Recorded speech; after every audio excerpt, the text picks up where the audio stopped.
Right, Chairman, I think you're live. Thank you very much indeed. Well, good evening. Welcome to everyone, both who's attending the meeting tonight, those watching on YouTube. This is the online meeting of the Scrutiny Committee of Colchester Borough Council, taking place on Tuesday, the 16th of March, 2021.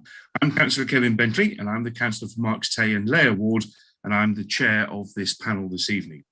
Now, this meeting is being broadcast live via Zoom over the internet and on the Council's YouTube channel, and will be available to watch afterwards. Just a few points of housekeeping, which I think after all this period of time, most of us will know, certainly in these kind of meetings, with the exception of the Democratic Services officers who are with us tonight, who will be advising me as the chair. Would all participants please mute their microphones unless they're invited to speak, which I think you're all terribly disciplined and done already, so thank you very much. I will ask for each item of business to be presented, and then to each member of the panel in turn, if they wish to speak or ask a question or comment at the end of each item of business. I'll ask each panel member in turn to confirm audibly if they wish to vote, if we have a resolution to vote on.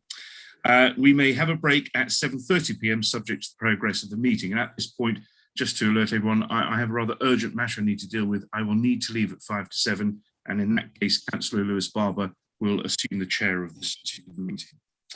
I'm going to ask each of the panellists to introduce themselves and the wards they represent in turn as I see them on the screen, and then I will ask our visitors, visiting councillors and other visitors to introduce themselves as well, just for those who may be watching this. So first of all, may I go to Councillor Bourne, please? Just before, sorry to interrupt, but I've got a text from Sally to saying that she's trying to rejoin. Can you let them know? So yeah, the meeting's unlocked, so she should be able to rejoin. Good evening, Chair and panel. Councillor Tina Bourne, representing Greensted Ward. Thank you. Councillor Barber. Good evening, Councillor Lewis Barber, Lexington and Braeswick Ward. Councillor Dundas. Good evening, everybody. Councillor Paul Dundas, Stanway Ward. Councillor McCarthy. Good evening, everyone. Councillor Sam McCarthy, representing Shrub End Ward. Councillor Hogg. Good evening, folks. Councillor Mike Hogg, representing St Anne's and St John's Wards. Councillor Hayter. Good evening, everyone. Chris Hayter, St John's and St Anne's Ward. And Councillor Whitehead. Evening, everyone. Councillor Lorcan Whitehead, representing Newtown and Christchurch Ward. Thank you. Now we have a few visiting councillors who are cabinet members as well, which I'm delighted you're here as well. So I'm just going to ask you to introduce yourselves as I see you. So Councillor Fox. Thank you very much, Chair. Councillor Adam Fox, cabinet member for housing. Thank you. Councillor Young. Good evening, Chair. Councillor Julie Young, cabinet member for culture, heritage, performance and the local plan, and deputy leader of the council. Thank you. Councillor King.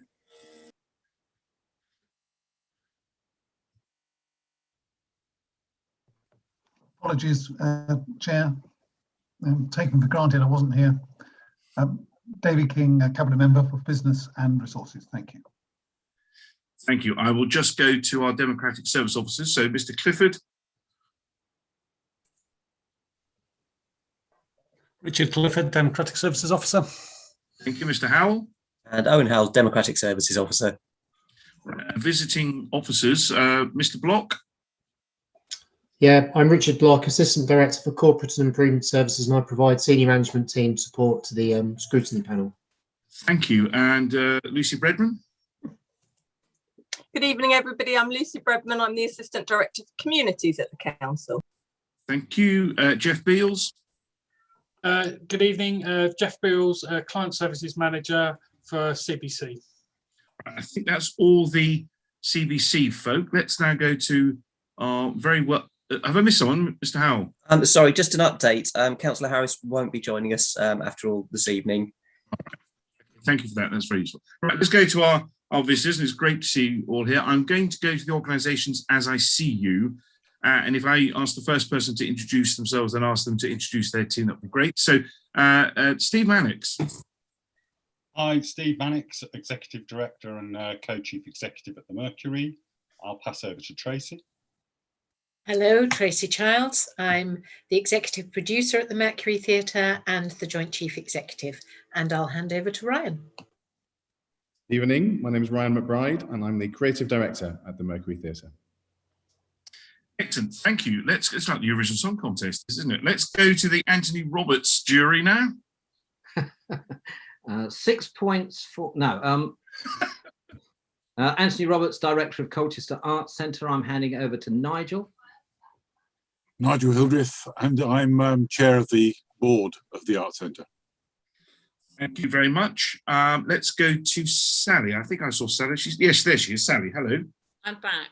I don't know what happened there. I had a total crash then when we went live streaming. My name's Sally Shaw. I'm the director of First Sight. Brilliant, thank you. And I should have introduced Karen Lohman. Hello, Karen. Good evening, Chair. Hello, everybody. I'm Karen Lohman, Director of Operations, Colchester Borough Home. Thank you. Have I missed anyone? Put your hands up if I've missed you at all. No, I don't think so. Good, let's crack on with the evening. So it's good to see everyone here. Item number 2 is substitutions. I don't believe we have any substitutions this evening. Item 3, urgent items. There are none. Declarations of interest, anyone? I certainly have one. My company, Mosaic Publicity, has been a very proud, long-standing sponsor of the Mercury Theatre. And indeed First Sight when it first started as well. Any other declarations? Councillor Young. Yes, I need to declare that I'm a trustee of First Sight. Thank you. Councillor Fox. Thank you very much, Chair. I don't intend to talk on the arts organisation section of the meeting, but I should declare that I'm a trustee of Colchester Arts Centre. Lovely, thank you. Councillor Bourne. Thank you, Chair. I'm a director of Colchester Borough Homes when we come to look at the key performance indicators. Lovely, that's fantastic. Thank you very much indeed. Okay, and of course, as we go through, if anything happens or occurs to people they need to declare an interest, please just put your hand up and we will come to you. Item number 5, the minutes. There are no minutes to approve this meeting because they were done at the last panel meeting. This is an additional one, as you know. Item number 6, General, have your say. There are no members who wish to have their say. Item number 7, decisions taken under special urgency provisions. There are none. We're making great progress so far. Item number 8, cabinet or portfolio decisions called in for review. There are none. Item number 9, A and B, items requested by members of the panel and other members. There are none. So we now move to the most important part of tonight, the beginning of 2 most important parts of tonight. Item number 10, the review of the impact of the COVID pandemic on Colchester Borough Council's strategic partners. Now, I think we all agree that we are blessed in Colchester of having some of the most dynamic range of arts organisations in our borough, the envy of many in the country, I would have thought, from live theatre to art to all sorts of things that happens. And of course, the great outreach work that these organisations take place and do in our community in normal circumstances. We'll hear a bit about that tonight, but it is important that people know that the work done is hugely appreciated by many organisations, including Colchester Borough Council.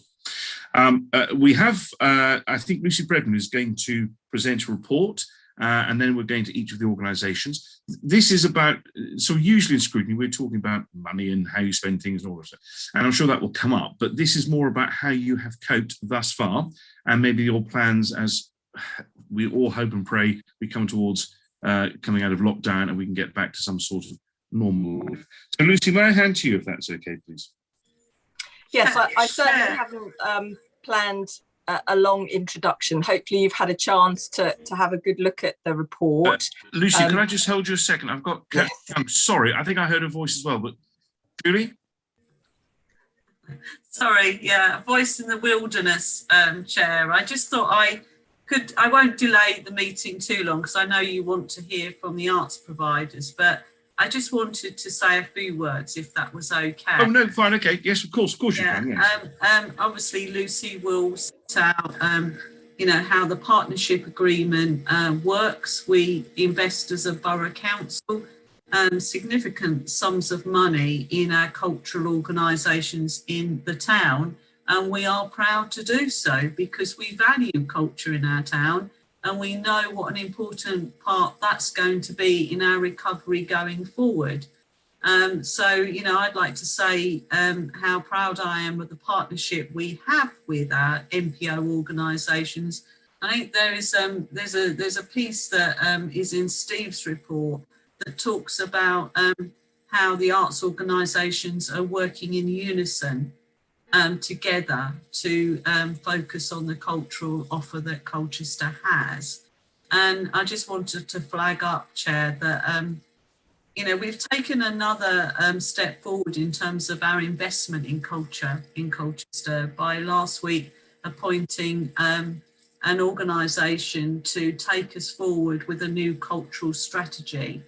And that is an additional £20,000 worth of investment in actually working with our arts providers to make sure we get the very best cultural offer in Colchester. And so I just wanted to set the scene for a few moments and say those few words, Chair. Lovely. That's very kind of you, Councillor Young. Sorry, Lucy, back to you now. Yeah, I'm not going to keep you for very long at all, because I think, you know, it's much more important you hear from our arts partners that are here tonight with us. It's been a very different year this year. So we do, as you know, we have grants that we pay to our partners. We usually have funding, or we still do have funding agreements, but this year it's been different. You know, nobody's been able to deliver quite what we would have normally been delivering.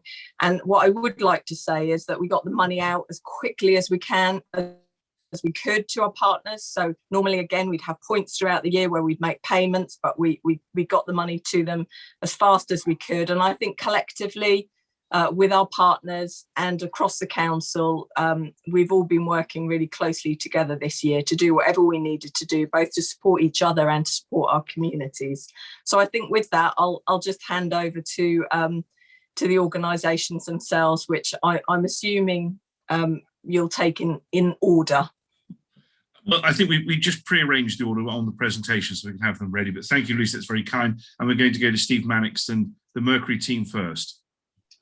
Hello, good evening, everybody. So we've just got very, very quick slides to show you. So I think, and I am going to sound like a government minister or Chris Whitty saying next slide now, so forgive me. But obviously do read this at your leisure, but hopefully it will give you a sense of the work that we've been doing. It's been an absolutely extraordinary year for all of us. So it gives you an insight into what we did. So a year ago this week, overnight, I was actually away on holiday. We left the organisation and we all went online overnight. And that programme has been absolutely diverse right the way through our activities that I'll come to in a second.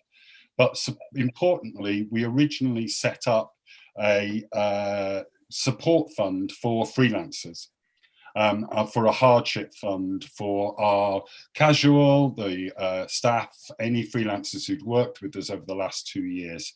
That was for 45,000. So if you go to the next slide, Richard.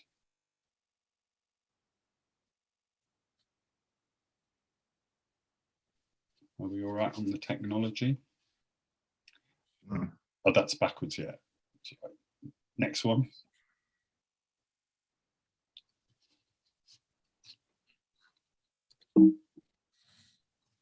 You there? This is where the technology lets us down, isn't it? It's a very good picture there. Next, that was. Yep, is that? No. There's a slight lag on the slide, so if you just bear with me. Is it the moving online slide you want? Next one, that'd be great. Right, 118 online events. Richard, you just keep going and I'll just... So over the year, we've presented 118 online events. And this is just one to pause on.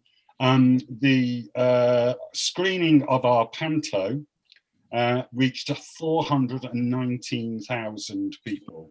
That's over treble would you come into the Mercury in person in a year. Particularly to highlight there is we screened the panto to care homes in Essex for free. Just under 11,000 people saw that.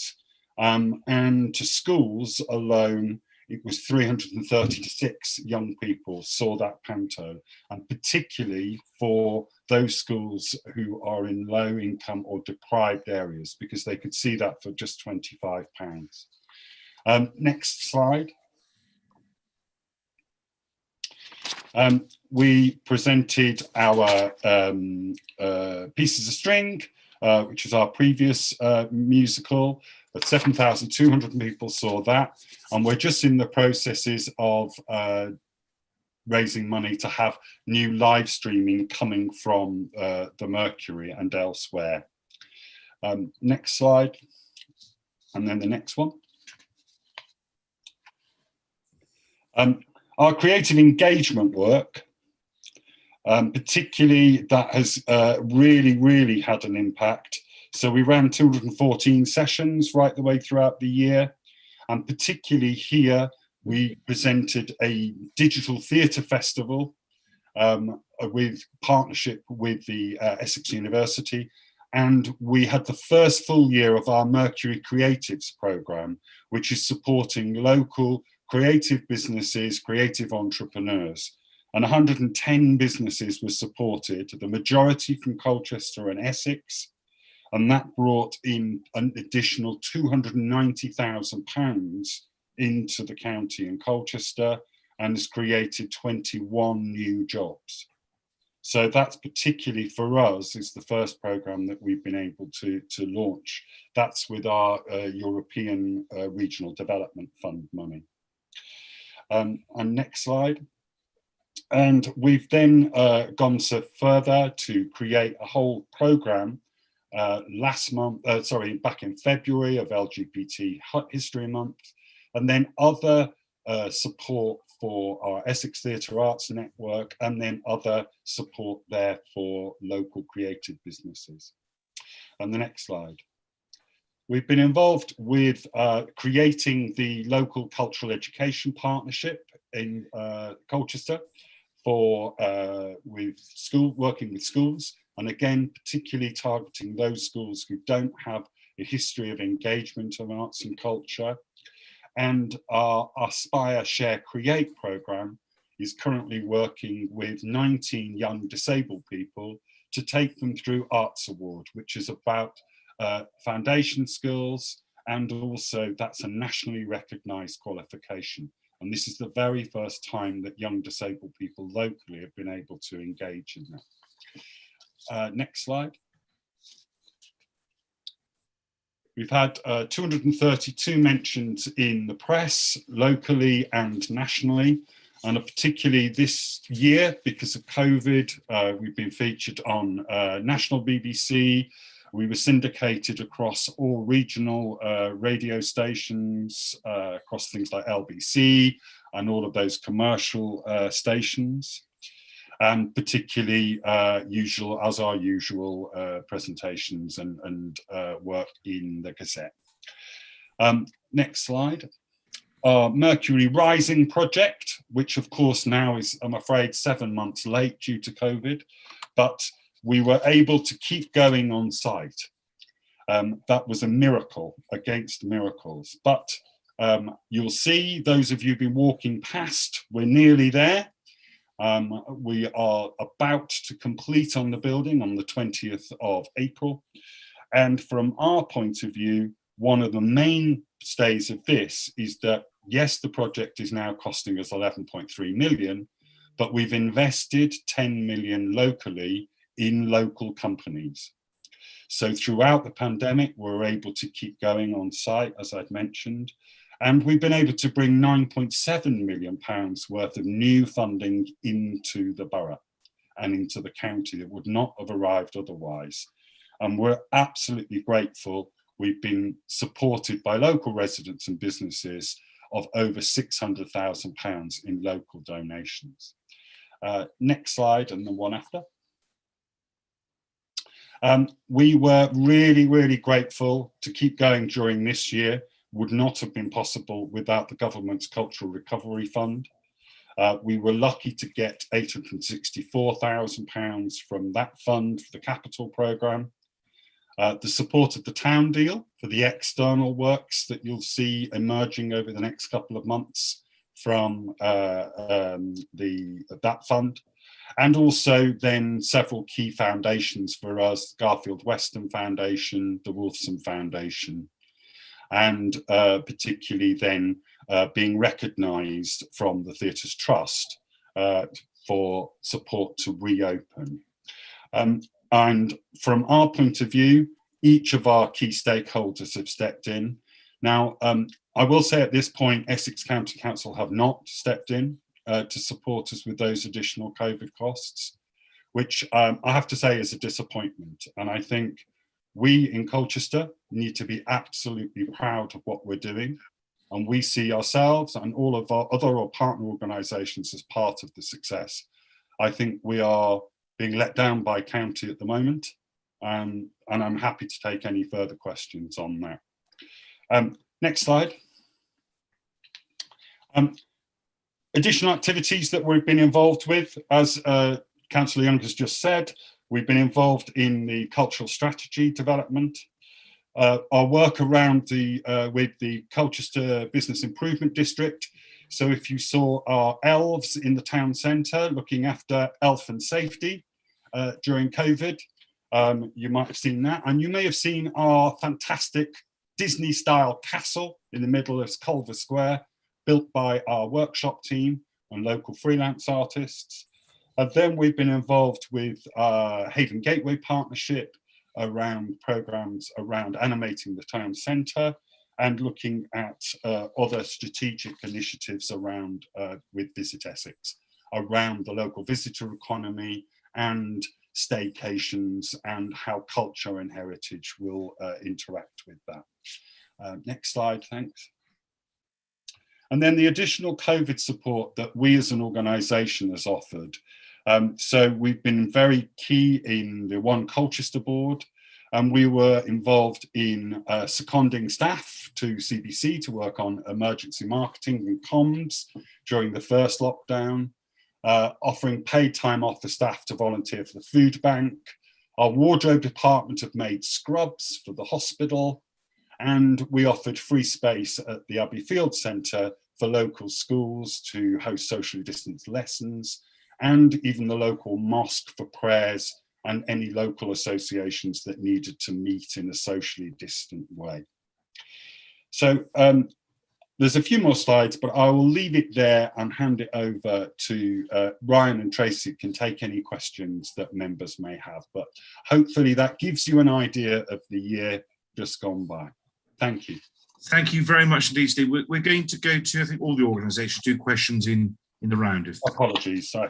No, that's perfectly fine. No, but excellent presentation. Thank you. Maybe go to Anthony next in the Arts Centre team. Hello there. I took, Kevin, I took you at your word when you said this was more a conversation. So we don't have any of your, like Steve Manick style wonderful slides. I think he's done me there. He's pulled that one out. But what I'm going to do, I'm going to start and finish with a poem for you. And tell you about some things in between. First of all, just to say that this beard is COVID related, if you like, because when the Arts Centre closed on 17th of March last year, I announced fairly spontaneously that I would be doing a poem every day. I'm thinking it would last about 3 weeks. And indeed, I would be not shaving until the Arts Centre reopens in 3 weeks' time. And here I am a year later looking like this. It's been through various stages. I started looking like Uncle Albert from Only Fools and Horses, but it's gone beyond that now. I think Gandalf territory, and now I think I should be in ZZ Top land pretty damn soon, unless something's done. So, and I look at Zoom. The thing about Zoom is that you see yourself all the time, don't you? You know, to me, I'm looking back at myself thinking, geez, that guy looks 97 years old. What's he doing there? You know, so. The shocking state of affairs of the facial features is just all part of the territory. I've chosen this poem to start with because it sort of captures in its emotional pull, but also its flavour, the response that we tried to offer, which kind of informed our thinking after closure very suddenly on the 17th of March. It's by a priest and Hegelian philosopher called John O'Donoghue. It's entitled Blessing, and this is how it reads. On the day when the weight deadens on your shoulders and you stumble, may the clay dance to balance you. And when your eyes freeze behind the grey window and the ghost of loss gets into you, may a flock of colours, indigo, red, green, and azure blue, come to awaken in you a meadow of delight. When the canvas frays in the currach of thought and a stain of ocean blackens beneath you, may there come across the waters a path of yellow moonlight to bring you safely home. May the nourishment of the earth be yours. May the clarity of light be yours. May the fluency of the ocean be yours. May the protection of the ancestors be yours. And so may a slow wind work these words of love around you, an invisible cloak to mind your life. That's John O'Donoghue. And one of the reasons, thank you, I like it, is because, and I think it's apt for explaining what we were trying to do, is because aside from the beautiful imagery in the language, it carries with it a sort of idea of pastoral care for the community, the idea of looking after each other. And if you remember 17th of March, now we've been through so many iterations of lockdowns and, potential openings, et cetera. But at that time, 17th of March, there was a really refreshing and uplifting sense of looking after each other, of running out and asking if people needed prescriptions mentioned. And it was that suddenly we felt ourselves tapped into, and we felt that we had a role to play. Because as Stephen says, Stephen will always, I've heard him say this more eloquently than me, but we used to bang the table all the time about being live. It's live is the important thing. Don't borrow the digital stuff. That's secondhand, it's received. You need to be there. You need to be in the theatre at the time, in the arts centre, at the music. It's be in that place at that time of that day. Otherwise, this doesn't count. And all of a sudden, well, what does an arts centre do when, a performance venue, when the doors are forcibly shut? We just kind of had to look at each other and say, what's the next step, guys? How do we do this? Do we just shut up shop and wait for the balloon to go up and we get out, or what's our next move here? What are we thinking about? And as echoing some of the things that Sally will say and Stephen will say, of course, we thought about the people who are most vulnerable, people who we see regularly, people who come to the Arts Centre, who you get to know your audience in a small thing. So we reached out to them, we made sure that they were okay. And we came up with the idea fairly spontaneously, I said, of doing a daily poem, a poem every day. And I think, although I stand to be corrected here, that we are the only venue that I know of, and this includes the national venues as well, that has produced fresh new digital content every day. Every day there's been a poem that we've published, and we've distributed it through the email list, through our Instagram, through Facebook and Twitter, and that's gone out. And now I don't have your slides, Mr. Mannix, so I can't illustrate this in that way, but here's some echoing your number crunching ideas. So this poem is received by 600 people now on an email list. And if you count those over, and today actually is the 365th poem. It's 1 year to today since we did our poem. Thank you. I hear the silent applause there. Thank you very much for that. So thank you. Yes, please. No, we must move on. 600 people. That's 219,000 engagements on Facebook and Instagram and Twitter. If you add those up, that's 750 a day. Now, when they say you have to be a little bit cautious when you talk about digital engagement, because Facebook and Twitter and Instagram, they will tell you that, these things, because I'm guessing that they want the advertising. So, when they say an engagement, it might just mean that they flick through it, put it on for 5 seconds. Oh God, not that idiot again with a beard, right off, But if you cut that in half, you say, well, let's say half of those. Listen, so that's 136,000 people watching it on social media. So then if you add those two up, that's 355,000 people that have engaged in these poems over that year. And as Stephen says, this is 355,000 engagements, but this is a venue that is very proud to have welcomed 45,000 people ticketed in the year, and maybe 10,000 more in beer festivals and frock swaps and jumble sales and stuff like that. But 355,000 versus 55,000. Now that gives you pause for thought. Maybe it has to be live, it has to be meaningful, it has to be la la la la. And the other thing that we found is that, you know, because you work in a venue that's so eclectic and busy and there's people in and out and you're doing gigs all the time, chairs in, chairs out, gig, you think, oh, you know, we're so popular, there's so many people, there's so many, but you know, there's so many people who don't engage, who don't come. There's 45,000 people come in the year, buy a ticket, 55,000. What's that next to the wider locale? There's so many people, and you know, you can get yourself too kind of like full of yourself. And we found that our poetry was reaching people who would never have come to the Arts Centre anyway, wouldn't have been there, you know, whether the barrier was geographic or cultural or whatever reason. And so, you know, part of the things that we've done has also helped inform our thinking about what an Arts Centre should be. I mean, when you're on the hamster wheel, you know, and all of a sudden it stops and you kind of like thrown off the hamster wheel. When Kevin talks about, you know, what we're doing when we reopen, then we're going to take some of those things because you're so used to the business of putting on these gigs time after time after time that you don't stop to think, well, hang on, maybe we should be open a bit more during the day. Maybe there's more engagement with these older people in poetry by having afternoon shows, or maybe we can do free events. Maybe we can do knitting clubs or dementia cafes, or there might be a different way of working other than the traditional Arts Centre. What people know as the Arts Centre is a great venue and a great kind of like come and listen to music and comedy and theatre and poetry and children's shows, etc., etc. Now we're not going to rip that up and throw it away because, you know, look at TripAdvisor. It's, you know, people love that venue. It's part of it. Just because I'm thinking, oh, well, you know, do we have to do that? But I think this process has given us a chance to rethink where our values are and what we can do to engage with it.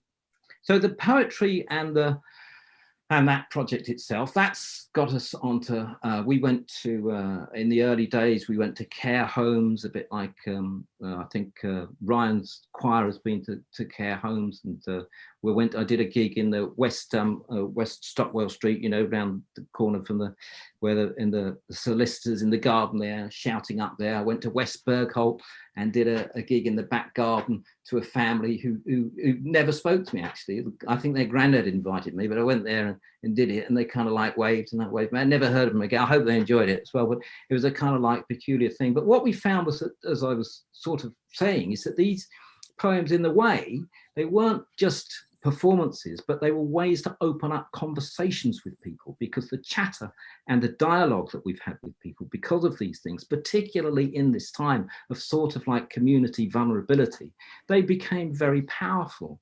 And we offered it as a kind of like response to isolation or loneliness or anxiety.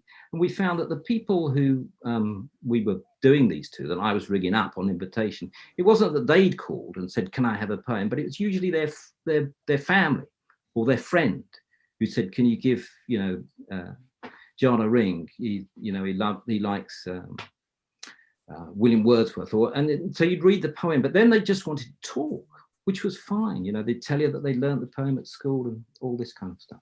But that's not all the stuff we did. We you know, got on the bandwagon of the digital stuff. Not all digital stuff is good, by the way. You know, shock horror. Some digital stuff is very, very poor, I'm afraid to say. And, you know, in the first iteration of the lockdown, there was so much digital stuff, it was coming at you. And it was like, just because it was digital didn't actually mean it was relevant or interesting, etc. But so, you know, we were all on a learning curve about that.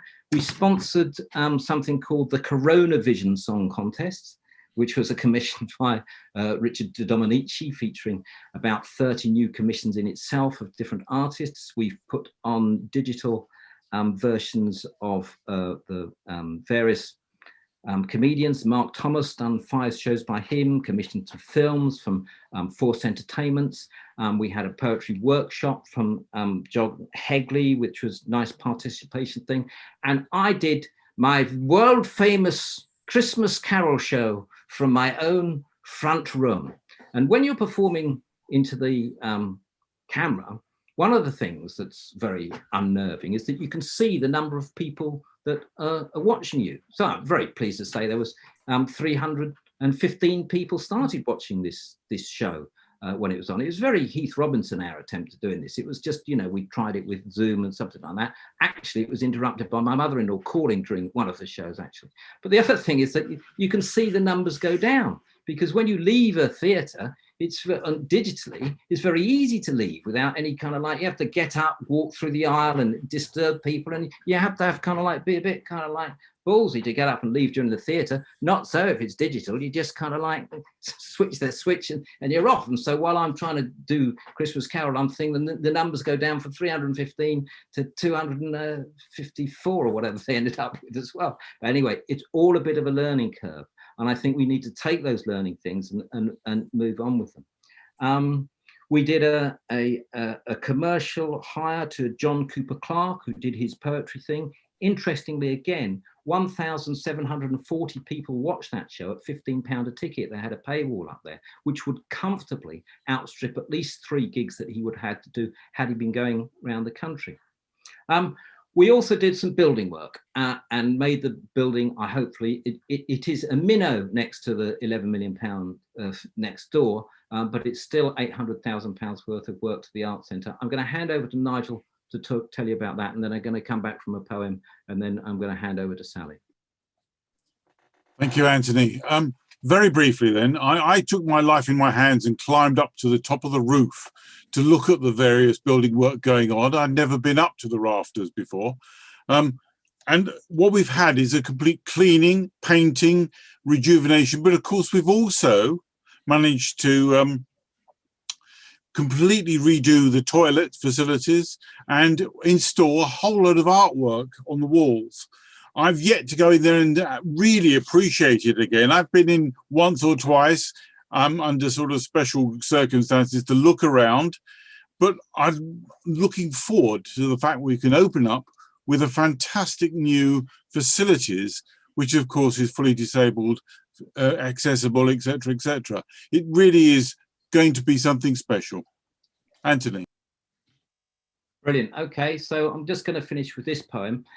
This is a kind of like look to the future, and of course, like to go forwards, the thing is, we all need each other.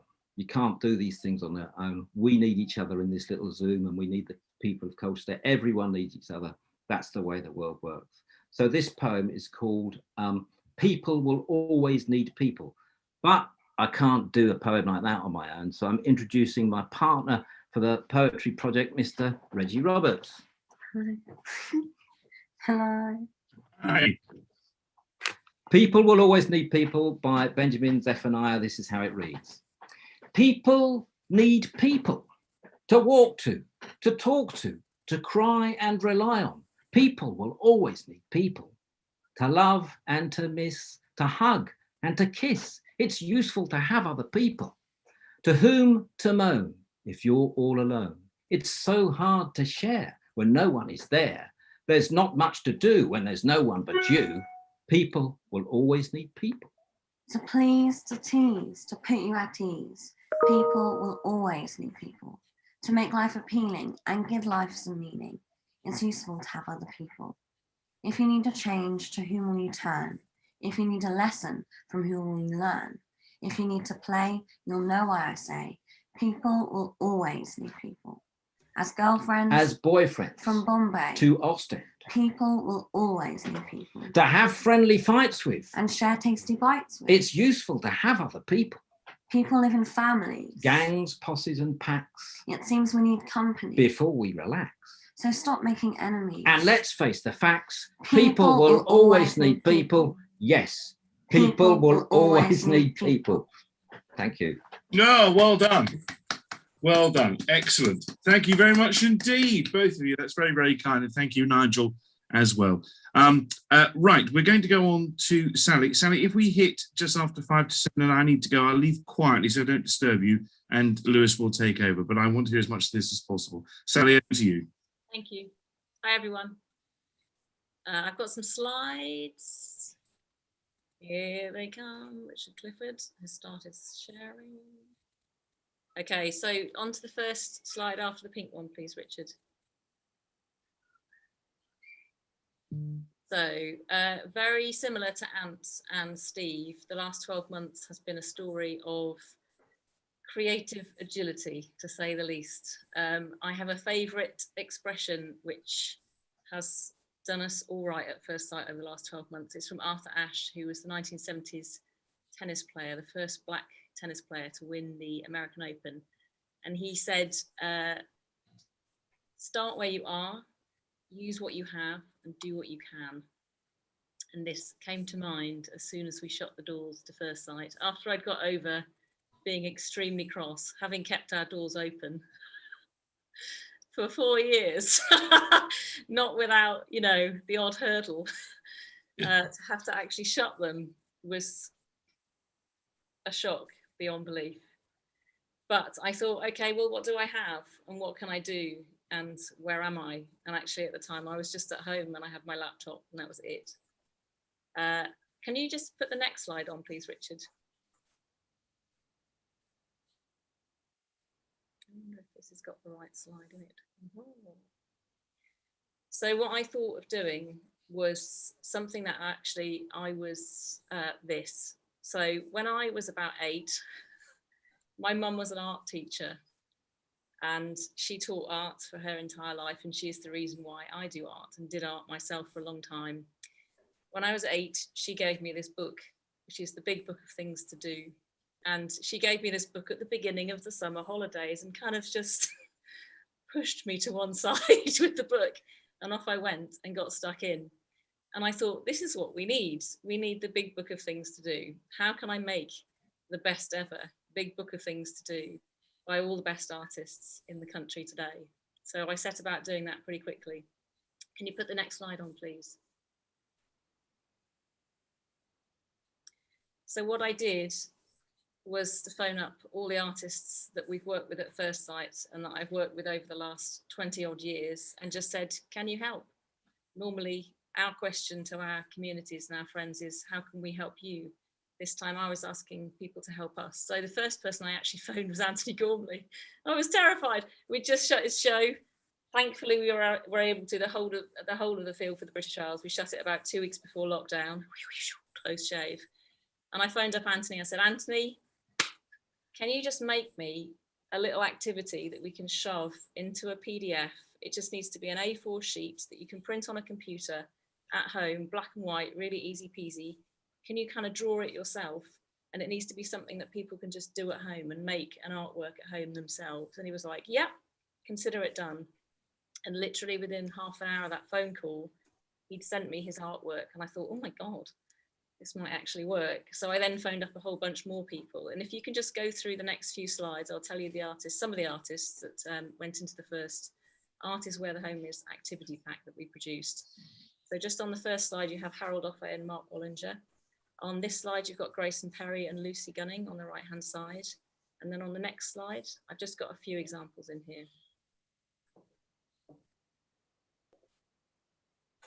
That was so slow, isn't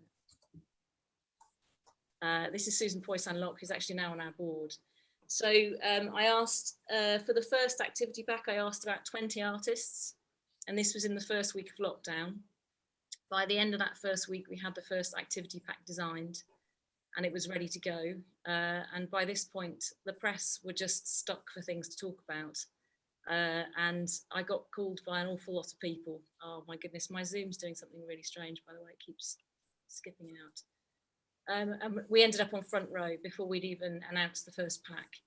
And we were talking about everything that First Sight has done over the last few years, including our holiday fund programme, but most importantly to announce this pack. And by the following Monday, we'd had about 15,000 people sign up to our newsletter to get hold of this pack when we first launched it. Can you just put the next slide on? And over the course of the first lockdown, we eventually did 4 Art is Where the Home Is activity packs. And we commissioned 50 artists in total. And they're all artists who you will know from the Turner Prize lists from the last 15 years or so. There's some really fantastically big names in there, but also a really brilliant mixture of local and regional artists too. This was the last pack that we did, and it's the Feel Good activity pack. And actually this was well into the first lockdown. And we didn't know if this one would be particularly successful because people, by this point, lots of other art galleries and museums and theatres were doing lots of online stuff by that point already. Can you share the next slide, please? So this is one of the impacts of doing the Artists Where the Home Is activity packs. On the left-hand side of the screen, you'll see the little low yellow line, our very proud 11,000 email sign-ups that it had taken me 3 years to get to. Up to that point, I think I'd gained something like 2,000 email sign-ups in the prior 24 months leading up to lockdown. And then the huge spike at the beginning is the first activity pack going out. And then over that time, our email sign-ups stayed that high for the entire duration of the majority of last year. The second spike at the end is the third major project that we did during lockdown, which we announced in January this year, which was the Great Big Art Exhibition, which we launched again with Anthony Gormley in January. So our online audience, our regular sign-ups for our mailing list, which is one of the main ways that we measure our online audience, went from about 11,000 up to over 45,000 in 12 months, just by doing that Artists Where the Home Is activity pack. It cost us about £4,000 to do in total. And now it's been downloaded by 90,000 households, locally, nationally, and internationally. So this blew our minds collectively at first sight. It's just shown us how much we can do with some very simple ideas, with the help of lots of artists, and the ease of access of just printing something at home, getting stuck in, and just getting creative very, very easily. So yet again, we've had this huge learning curve at first sight about when you do something to help, how much people respond and how much people need culture in their lives and what a difference you can make. Some of the responses that we've had from people over this 12 months have been absolutely extraordinary. We've had people telling us that we've saved their lives because of this activity pack, which I, just found astonishing. People who've been going really quite mad at home on their own, having nothing to do, and this is their main form of contact. They make an artwork, they upload it back to the First Sight website, and all of a sudden they're in a community of people. And these are people who've never made artworks before ever in their lives, but all of a sudden through this one creative act, they're taking part in something with lots of other people. And that to me is a little piece of magic.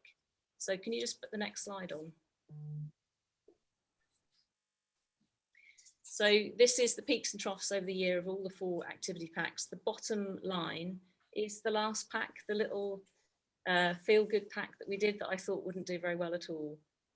This pack has been downloaded over and over and over and over again throughout the 6 months that we've had it going live. People need this pack. It's like a little medicine pack or an emergency pack that people keep referring to. And actually it's got the least well-known artists in it. We did a really wonderful mix of really, really super hyper-local artists, from the cafe just up the road to people that we know on Mersey Island, all sorts of people very locally. But actually it's been the most consistently needed out of all of them. You've got your big Grace and Perry and your Anthony Gormley spikes at the beginning and lots of press attention.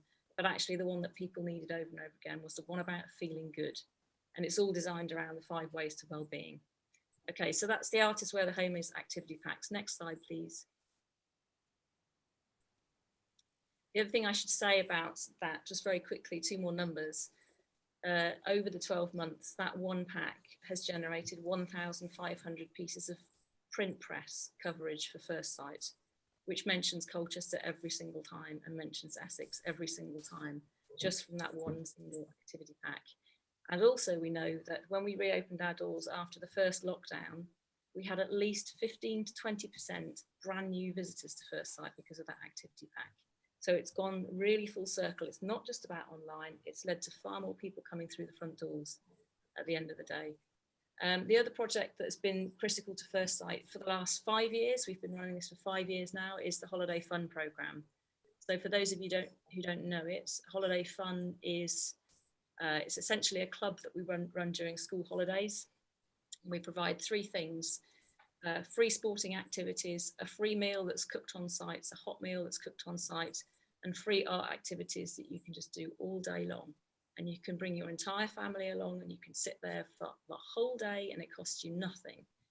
Can you put the next slide on, please? So since we started the programme in 2017, again with a teeny tiny peppercorn budget of about £2,000 and a mayor, a well-known mayor who was very happy to come and peel potatoes in the kitchen, I'll mention no names, we've now provided 7,500 meals to families in Colchester. Can you put the next slide on, please? 1,500 of those was last summer in one school summer holiday. We've now reached out to over 1,000 families in Colchester. So that's not 1,000 people, that's 1,000 families through that one programme. And we've had 18,000 participations in the First Sight programme as a result of the Holiday Fund programme. One of the big things that we noticed after lockdown was that in 2019, when we ran the programme in the summer holidays, we had about 36.36% of our attendees were from Black and minority ethnic families. We reopened the building after lockdown 1 just to Holiday Fund families, not to the general audience. The first thing that we did was 2 weeks of Holiday Fun. When we reopened the programme, that had dropped from 36.36% down to 5%. And all of those communities were not coming out, even for free food. They were at home, scared to leave the house, or they weren't prepared to go inside a building. So in October, we introduced takeaways, and that number leapt back up to 20% again, because people were quite happy to queue up outside the building to collect free food, but they weren't prepared to go inside the building. We had one member of the family turning up to take 10 households' food away with them, because they were so scared about everyone coming out of their houses. But we would get one person turning up in a car asking for enough food to take back to 10 households. The Holiday Fund programme is extraordinary. Can you put the next slide on, please?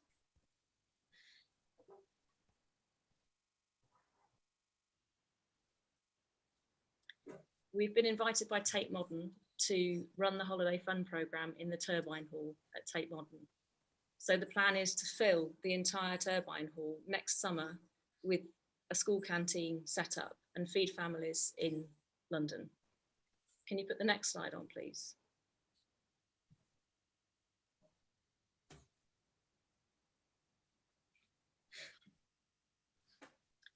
The second project that we're doing is to expand the whole of the Holiday Fund programme across East Anglia, and the Arts Council have now invited us to apply for National Projects Funding, which is their Ambition for Excellence Fund, to find 10 other venues across East Anglia where the Holiday Fund programme can be replicated, not just because we're feeding families, but actually what we're doing is providing a very unique organisational development project that other art galleries or theatres or libraries can replicate fairly easily. And what happens with the Holiday Fund programme is very, very different people start coming in to your organisation and they start telling you what is happening in their lives. And since we've been running the Holiday Fund programme, it has totally and utterly transformed everything that we do at First Sight, I would say. It has completely turned our organisation inside out and has forced us to pay attention to some of the worst stories I've ever heard in my life. So now people are really paying attention to First Sight, and they're paying attention to Colchester as well, because this programme is very specific to this area. It's emerged from a history of radical thinking. It's emerged from a town that has an extraordinary cultural history and a legacy. And it's a town that has families that need to eat. There are other towns like this, but we are setting a really phenomenal example. I'm going to say something a little bit depressing, but I feel I have to say this, and it's a bit, I feel brave and I'm slightly shaking in my boots. At the end of this month, Essex County Council is no longer funding First Sight. Our funding agreement comes to an end. I find this extremely difficult to say, to hear out loud. I find it hard to hear Steve saying similar things. Essex, I don't know what's happening. We're doing such an amazing job. Why aren't you helping us? It's sad. We're feeding your families. Why aren't you helping us? Next slide, please, before I get really wibbly.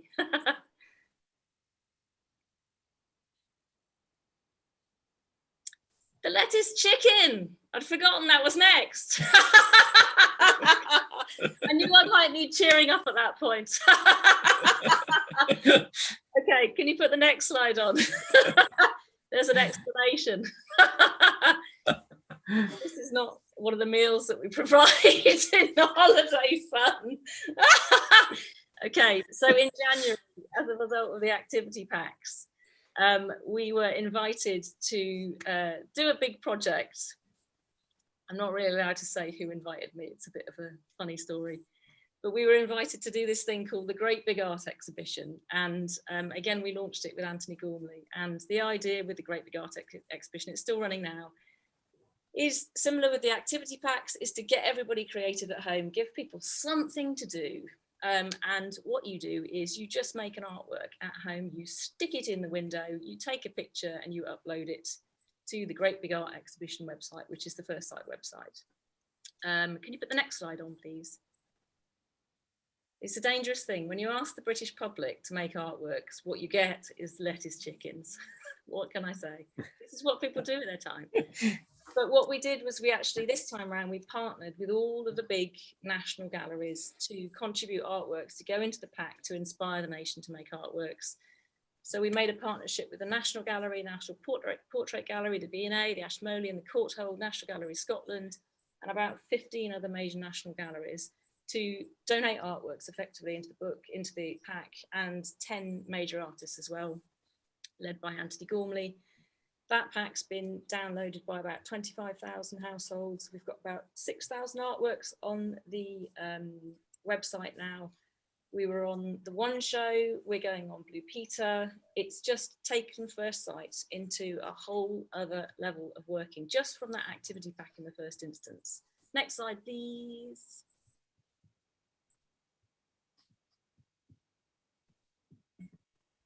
Ah, yes, right, this is what's coming up. Welcome to Essex. Michael Landy, just got a CBE, brilliant artist. In the 1990s, I think it might even be 1991, I think that's 30 years, isn't it? Michael Landy got very, very famous because he took over a shop on Tottenham Court Road and he shredded all of his possessions. He put them through a shredder. He got rid of every single thing that he owned. He took apart his car, he shredded his credit card, he shredded absolutely everything. And he is like one of the YBA, fantastic set. Michael is also from Essex. So he is coming to First Sight to do a show called Welcome to Essex. This picture is a reproduction that Michael's done. It's when you look at it in the flesh, it's a teeny tiny, it's all made up of teeny tiny dots of pencil. It's very meticulous. It's taken him something like 4 months to just reproduce this drawing. It's actually a drawing from an illustration that appeared in the Sunday Telegraph in October 1990 on an article written by Simon Heffer about the Essex man.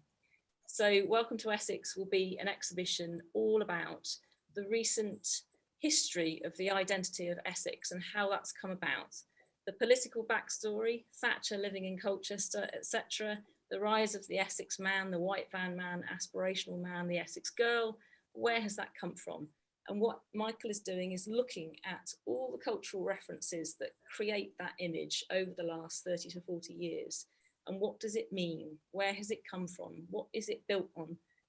How does it stack up today after all this time? Does it stack up today?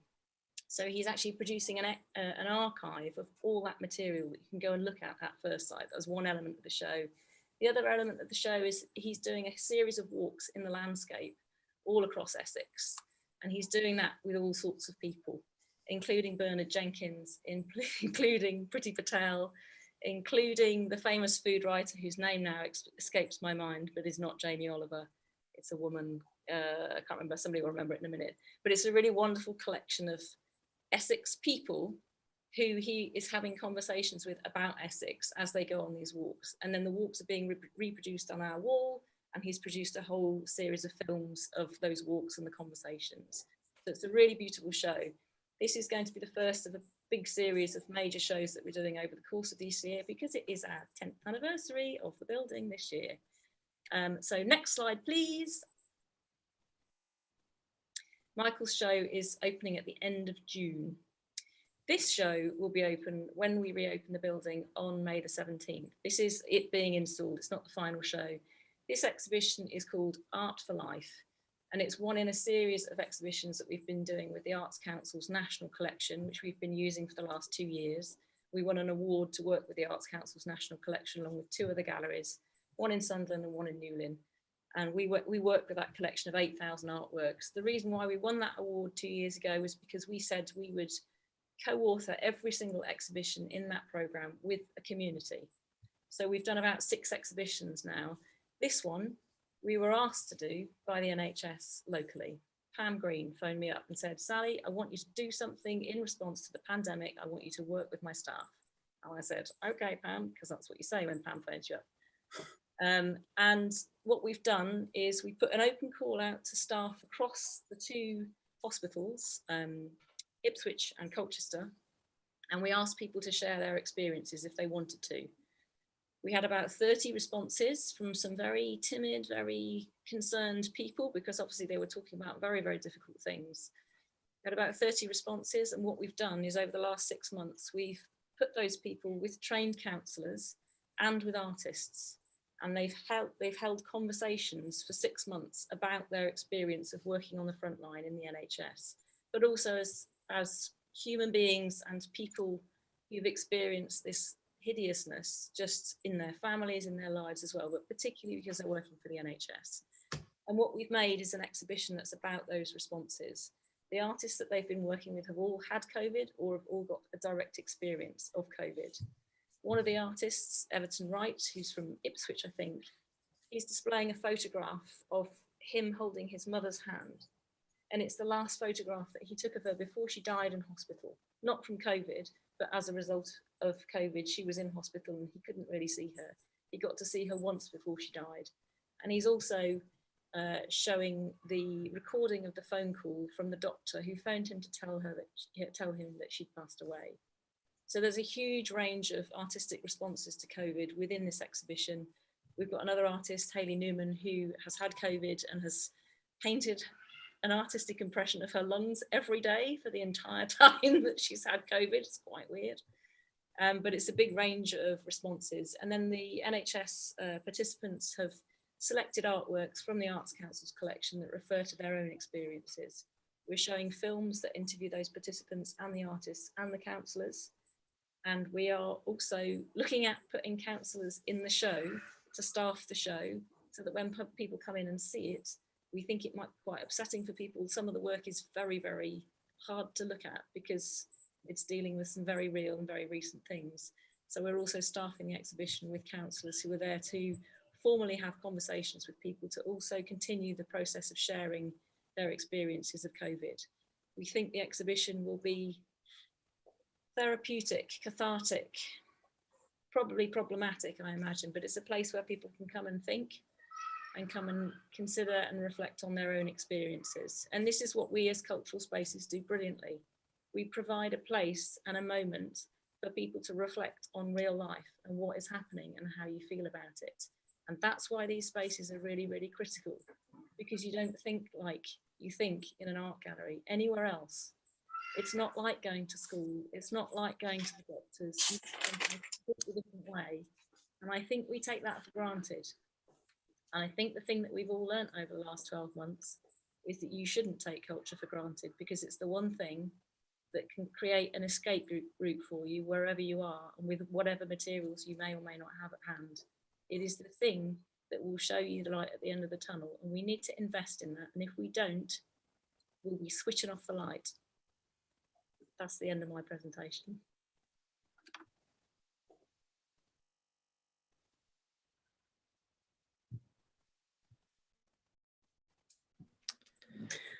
Councillor Barber, I take it as Councillor Bentley left the meeting now. Yeah, he messaged to say, as explained at the start of the meeting, he had to leave for an urgent matter.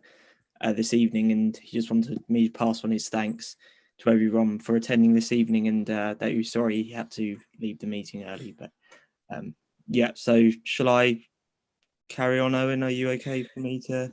Yes, absolutely, yes. Okay, great. Thank you, Sally, for the presentation. Before I go to panel members, was there any other guests who wish to raise any points or make any comments or anything at all before obviously you'll have other points as members speak, but shall I go to members of the panel? Okay, all good. Karen, was that a thumbs up? You'd like to speak? Sorry. Yes. Okay. Please. Yeah, and that's just thank you everybody from the arts in Colchester. We're so lucky in Colchester to have such wide and diverse arts and culture. And I guess my job, which isn't in arts and culture, but I love arts and culture, and for the tenants that I look after and for the tenants that we rehouse, I think what I try and do with all of you is link those two up. So kind of a massive thank you to all of you who've worked with us and done things online or given us material and live streamed Japanto. So lots of those tenants who can't always access the arts for one reason or another have had a massive opportunity to get involved. So from me, it was just a big thank you to you all. Thank you. Thank you, Karen. Yes, it's. I think when you look back that it's now about a year when businesses and organisations start closing, it's quite extraordinary to think back now a year, and it's not just lovely to have you here, knowing you're still going, but also vitally important, as we've heard this evening as well. So it's really interesting to hear what's been occurring throughout the last year, because it really is quite extraordinary. And I'm quite humbled actually listening to some of the work you've been doing and the stories that you've said. I'm sure some of the comments as well have been noted about some of the important services. So hopefully that will, we may see that change. But I'll go to other members of the panel to ask any questions or make any comments. I will start at the top. Sorry, I'm looking. Councillor McCarthy, you're first on my screen. So if you'd like to ask any questions. Thanks, Councillor Barber. I don't have any questions, but I just want to say that at points during your presentations, I was overcome with emotion. You are all at the pinnacle of what makes our borough so fantastic, and I can't thank you all enough. When this was forced upon us a year ago to the very day, I worried about what would happen to you all, and I'm sure I can only imagine what was going through your minds. But with all negatives, positives can spawn from it, and you've managed to find new ways of doing things that I'm sure you will continue to do, like the streaming, like Steve and Anthony both said, how it's always live, but there's now opportunity to reach a wider audience outside of the borough with streaming, and you have touched the hearts of many thousands of people who have desperately needed it over the last 12 months, all of you. Sally, you absolutely hit the nail on the head. You shouldn't take culture for granted. As I say, you've reached so many people. It's life affirming, the stuff that you have done. And I just can't thank you enough. I don't have any questions, but I can't wait to come and see you all when we're allowed to. Thank you. Thank you, Councillor McCarthy. I will go to Councillor Dundas, who is next on my screen, unless any guests, wish to make any comment. No, Councillor Dundas. Thank you, Chair, and thank you, everybody. It's been really fascinating, and all I can really say is I just hope next year is better for all of us and all of you. I've got a couple of comments and a couple of questions. Firstly, around the digital engagement. I mean, within the council work, when we get something which has had like 17 followers or something, everybody falls off their chair in amazement and celebration that what a fantastic achievement. So to see these things where sort of everything's in the thousands is a totally different ballpark, and that is a great achievement, and that will carry on and carry forward, I'm sure. On the live streaming, which we've spoken about, I guess this question is probably more aimed at the Mercury and maybe the Arts Centre. Going forward, and obviously when we're open again, how much do you see that as part of your future, both as a revenue stream, and further engagement, because at the end of the day, you know, we can go beyond Colchester, we can go beyond Essex, and indeed even beyond the UK. But I do also appreciate that filming or producing a high quality online stream production doesn't come cheap. You know, I do realise it's not somebody sits in the front row with an iPhone or an Android phone and films it. To do so is expensive, both in terms of equipment, skills and manpower. So firstly, do you see that financially viable? And secondly, do you feel that you have the facilities to do it? Or do you think you're going to need further investment to make sure you've actually got that in-house, that you can do it?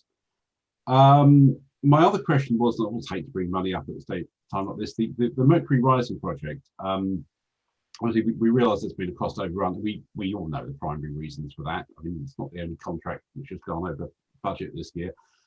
But presumably, in the contract with the contractor, there was I'm sure there was a liquidated damages clause. Equally, I'm sure as soon as anybody mentioned liquidated damages, somebody started shouting force majeure over the pandemic. But I just wondered if you could sort of give us an idea, you know, what the split was in terms of the extra cost burden on us, the contractor, or the contractee, and the contractor. Has it all fallen on our side, or has the contractor also picked up a little bit of the share of the cost overruns?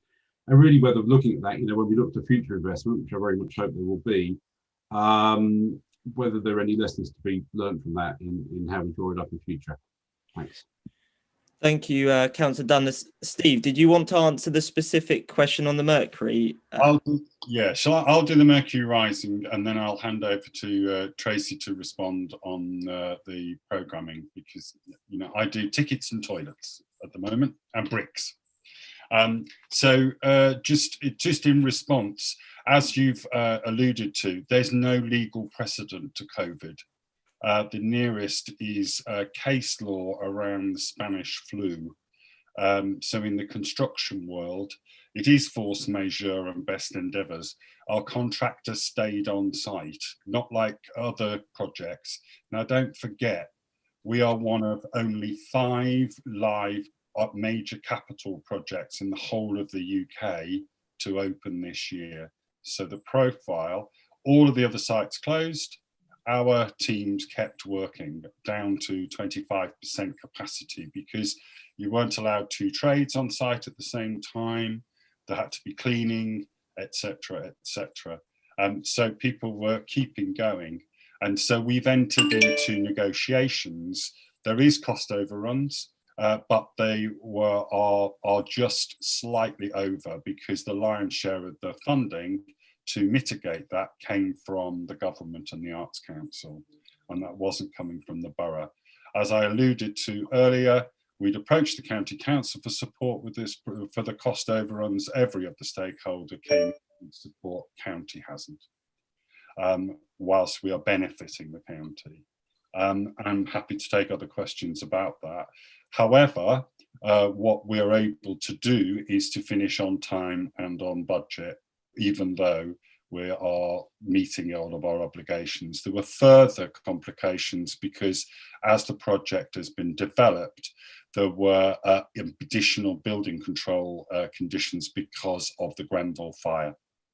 And they are significant and weren't anticipated in the original budget. And as I'm sure you'll appreciate, we want to keep all of our audiences and participants safe. So it's all in good spirits, and we will complete, and it'll be very soon. But as I would stress, there is no legal precedent. We've taken instruction. I'll hand over to Tracy. And I must say the building is gorgeous. We can't wait to open our doors and welcome everybody in there. But yes, there is still a place for streaming. I will hand over to Ryan to talk about the vision of that. But in terms of the finances, we were very lucky that because every year with the pantomime, we get permission to live stream one performance to hospices, to children's wards in hospitals, to old people's homes, to people who can't make it to the Mercury. And we've done that every year. My real dream is when our troops are abroad, then we can also stream it to our garrison troops abroad so that they can watch the same pantomime while their children are in the audience. I'll get there, nearly last year, not quite. Sorry, the year before. That live stream results in a recording. Otherwise, we would never have had that recording to put Cinderella out because, as you rightly refer to, it's very expensive.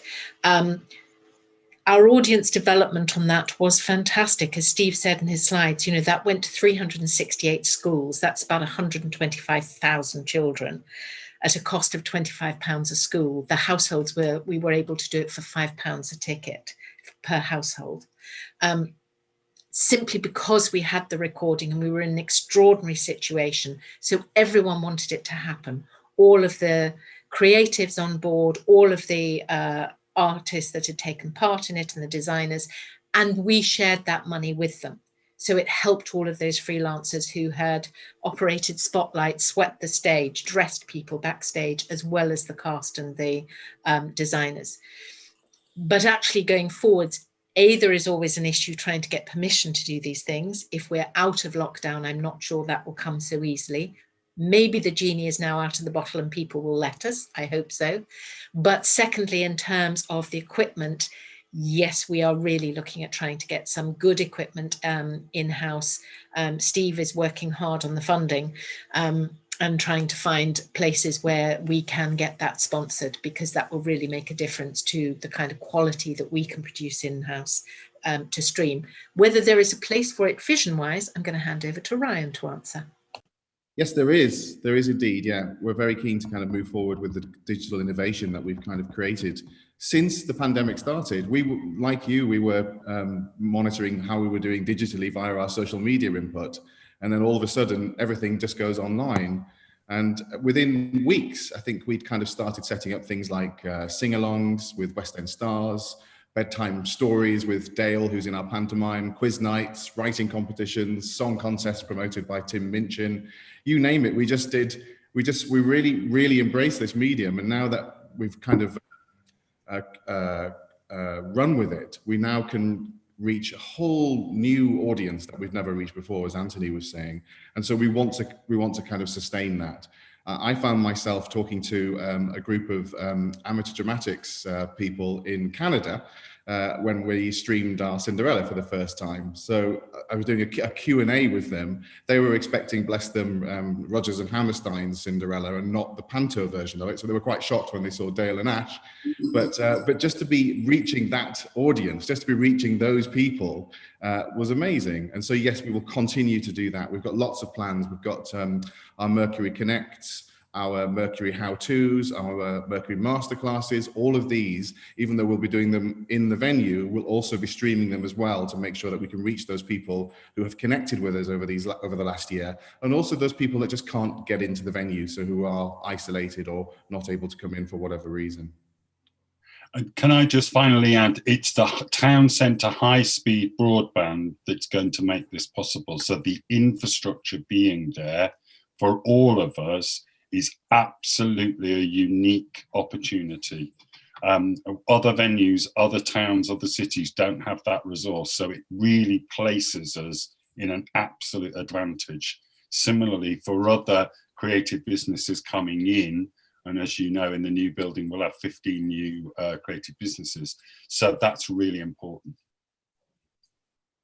Thank you, Tracy. Just before asking if anyone else wishes to come in, you mentioned about permissions for live streaming. Are you able to just explain? That could be my sheer ignorance, but I was just wondering, can you explain that? So when we put on a production, we will purchase the rights from the author to the play for a set amount of performances on stage at the Mercury. And we always say to the writer or their agent, would it be possible to, no, it wouldn't. We then bring in designers to design the show in terms of the set, the costumes. There might be a musical director composing some music for it. There's somebody creating the lighting, someone creating the sound. All of those people, we leave the copyright with them.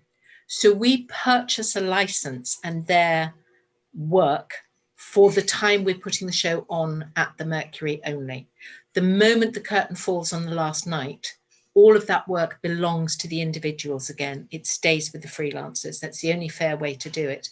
So for us to get the permission to live stream it meant an awful lot of chatting to people to get them all on side. I think for Cinderella, it was something like 106 people I had to get on side, but they were all so willing to do it because of lockdown. I'm not convinced that will quite be the same when we come out the other side, but I hope it really has persuaded people, because it makes everything so accessible, and the possibilities for audience development, the possibilities for reaching out to people who don't think maybe theatre is for them, and then we'll see something and actually take a chance and actually come into our building, because it's their building.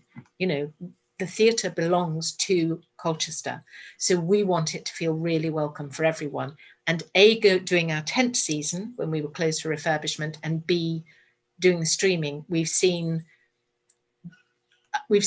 our reach go to areas that we would never have managed to get to before. And I'm really hoping we convert those people to audience members in the future.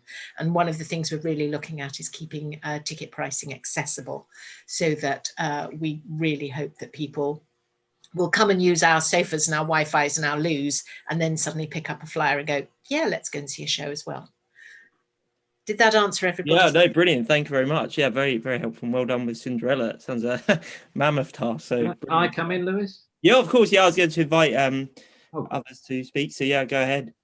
I think it's a really exciting time for digital work. I think it's like one of the things is that it's all very new and very different. And like, you know, 17th of March last year, how many people have had a Zoom meeting before? We've all had to come up to speed really quickly. I think we're, you know, and I said about some things being digital and not being very good. You know, I mean, it's my job to sit through some of these things and look at them. So believe me, I know. And the National, I think, almost alone were the ones that got it right. But in terms of money, they've had huge budgets, and they've been developing it for years. And how you light a theatre show is very different from how you light a film show. They've had proper directors on it, you know, so it's cost a lot of money.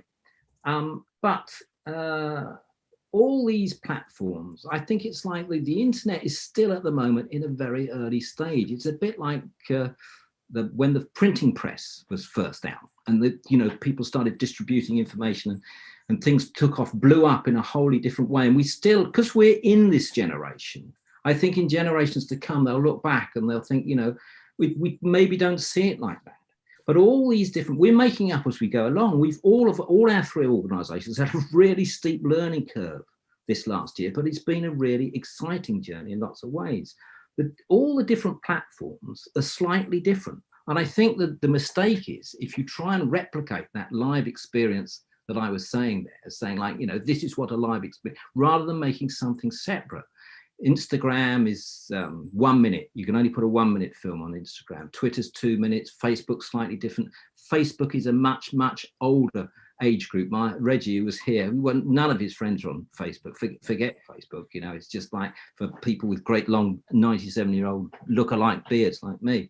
But one of the platforms that's really blossoming is TikTok.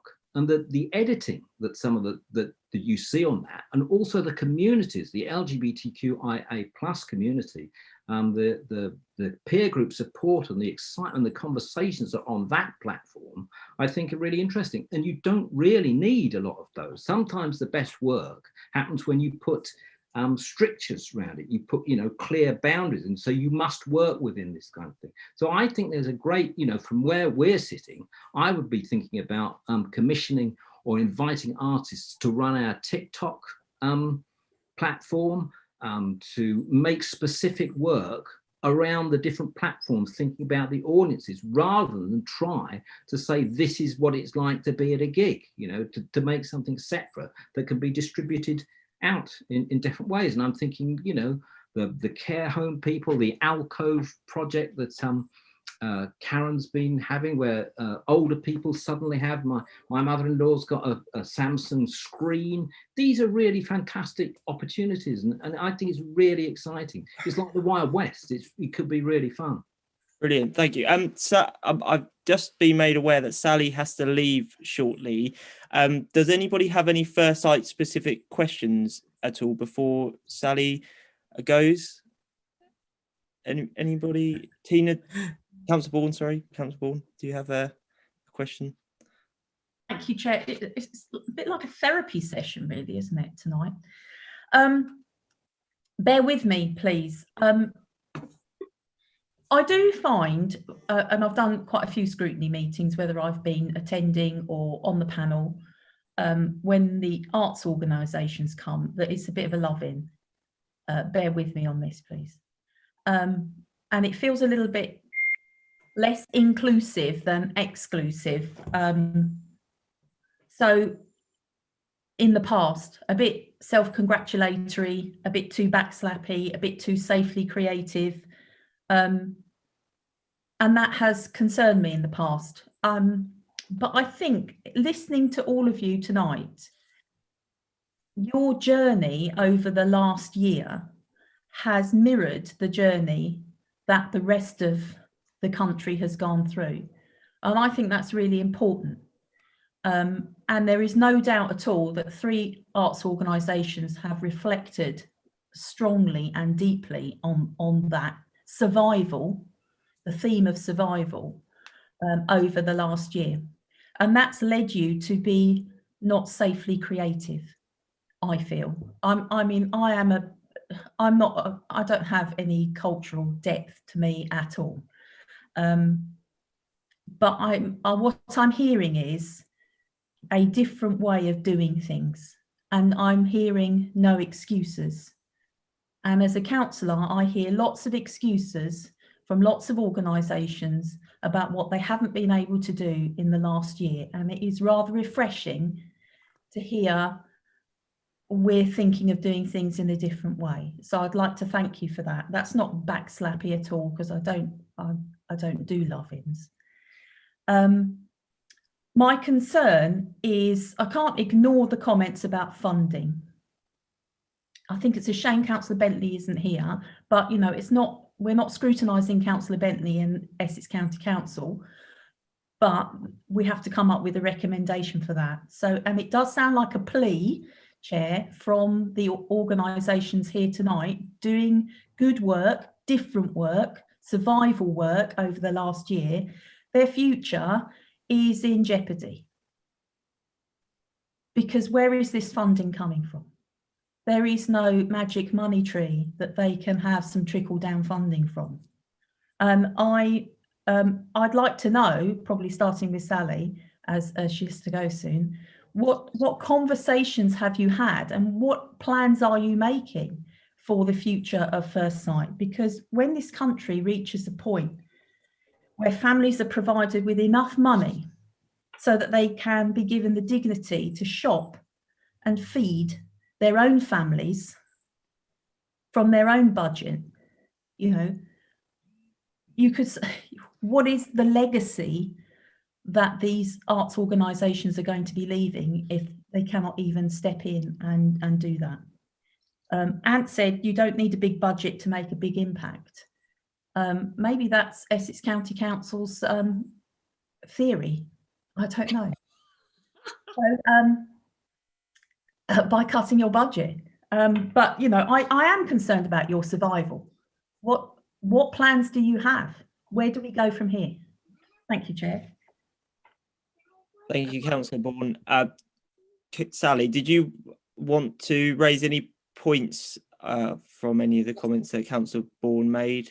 Yeah, I think just to say that at the end of this month in the new financial year, my budget goes down by £100,000 due to the loss of funding from Essex County Council, which is just, everybody else has helped me put my funding back up, but to lose £100,000 now is just, that's so difficult to factor in.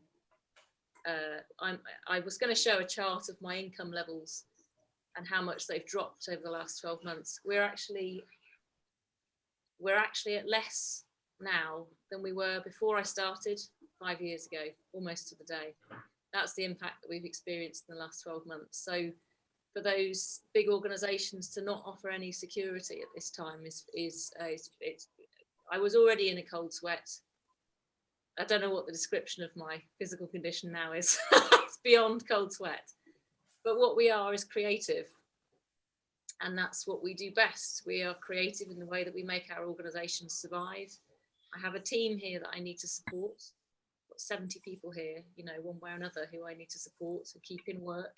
And I'll do that because I'm determined and because our creativity always finds some sort of solution.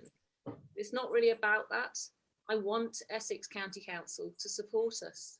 I don't want to have to do this without that regional support. It's really important.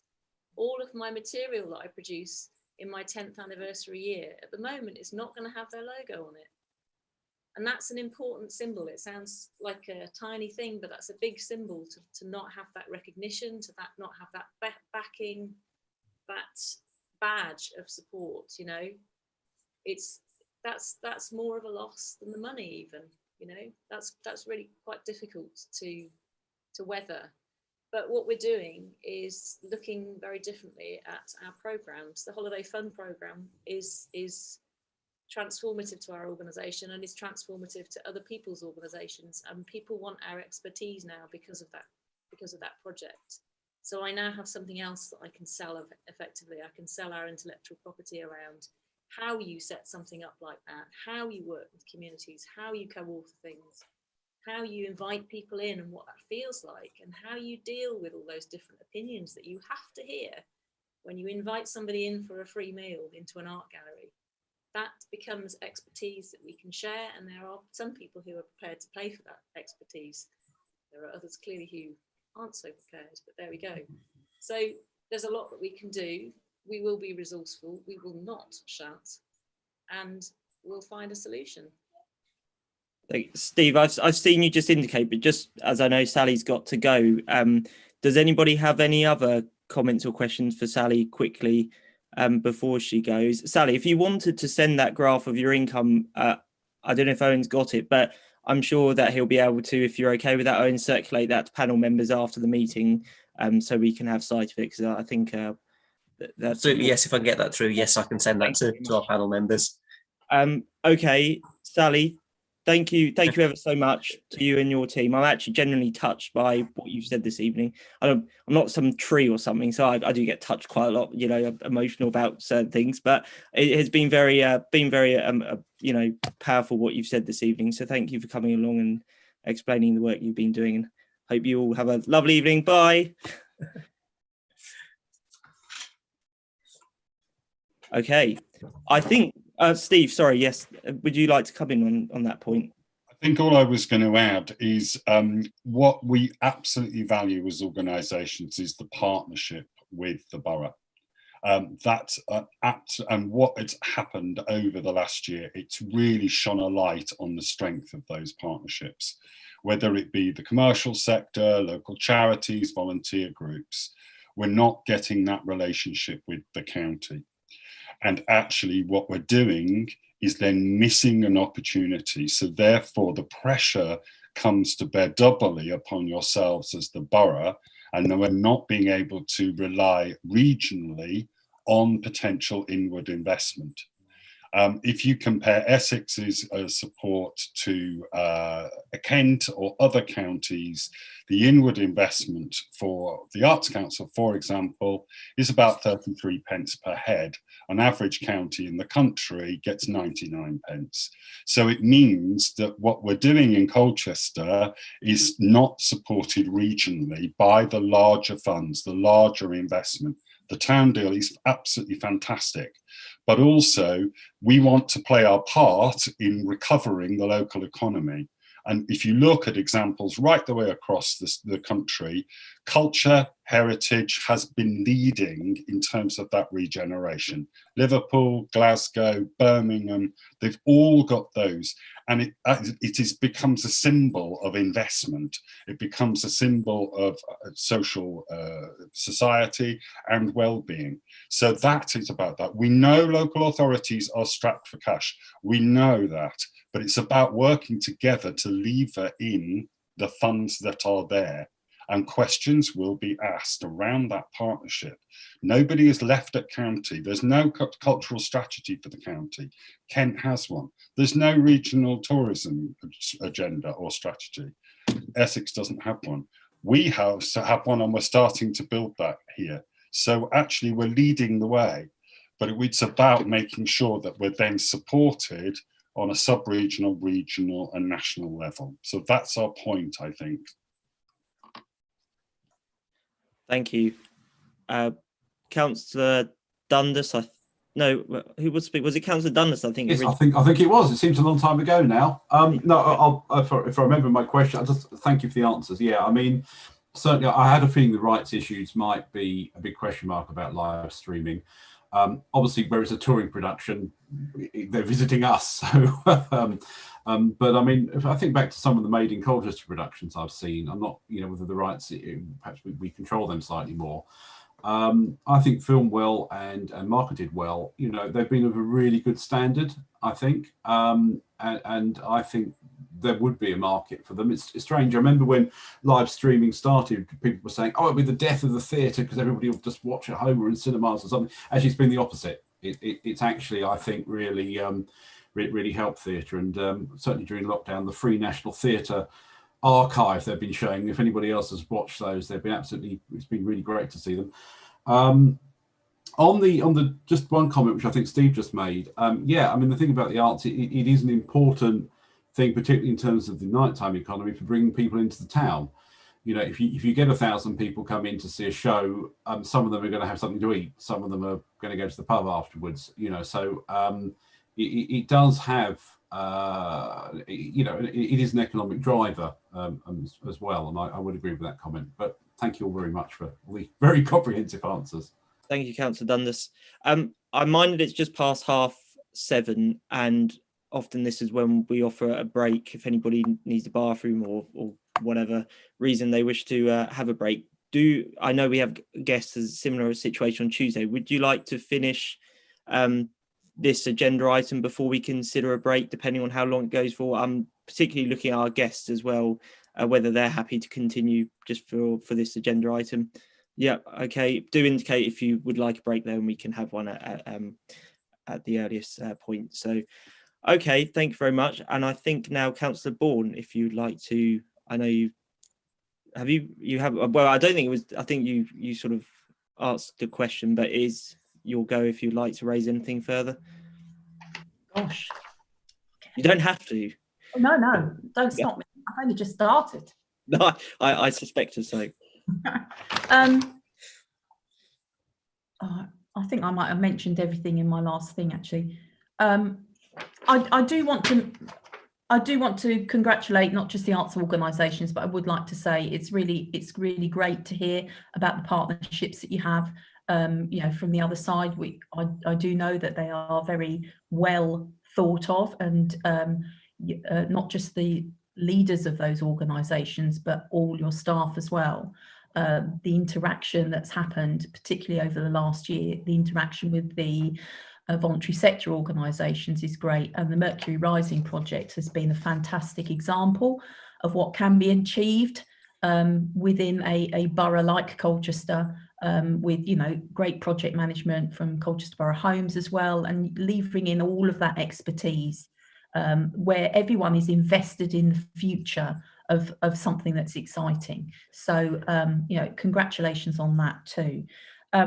Chair, when do you want to look at recommendations for this? When we get to the end? Members are welcome to make recommendations throughout, and we'll put it on the table for the vote at the end.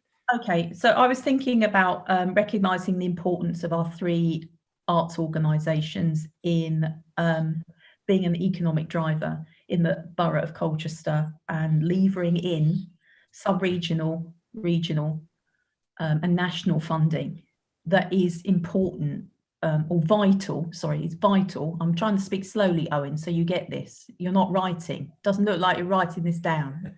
Just waiting for the terminology. Make me for to draw breath. Is this, sorry, Councillor Bourne, is this a recommendation to Cabinet? Yes. And don't ask me to repeat it because I haven't written it down.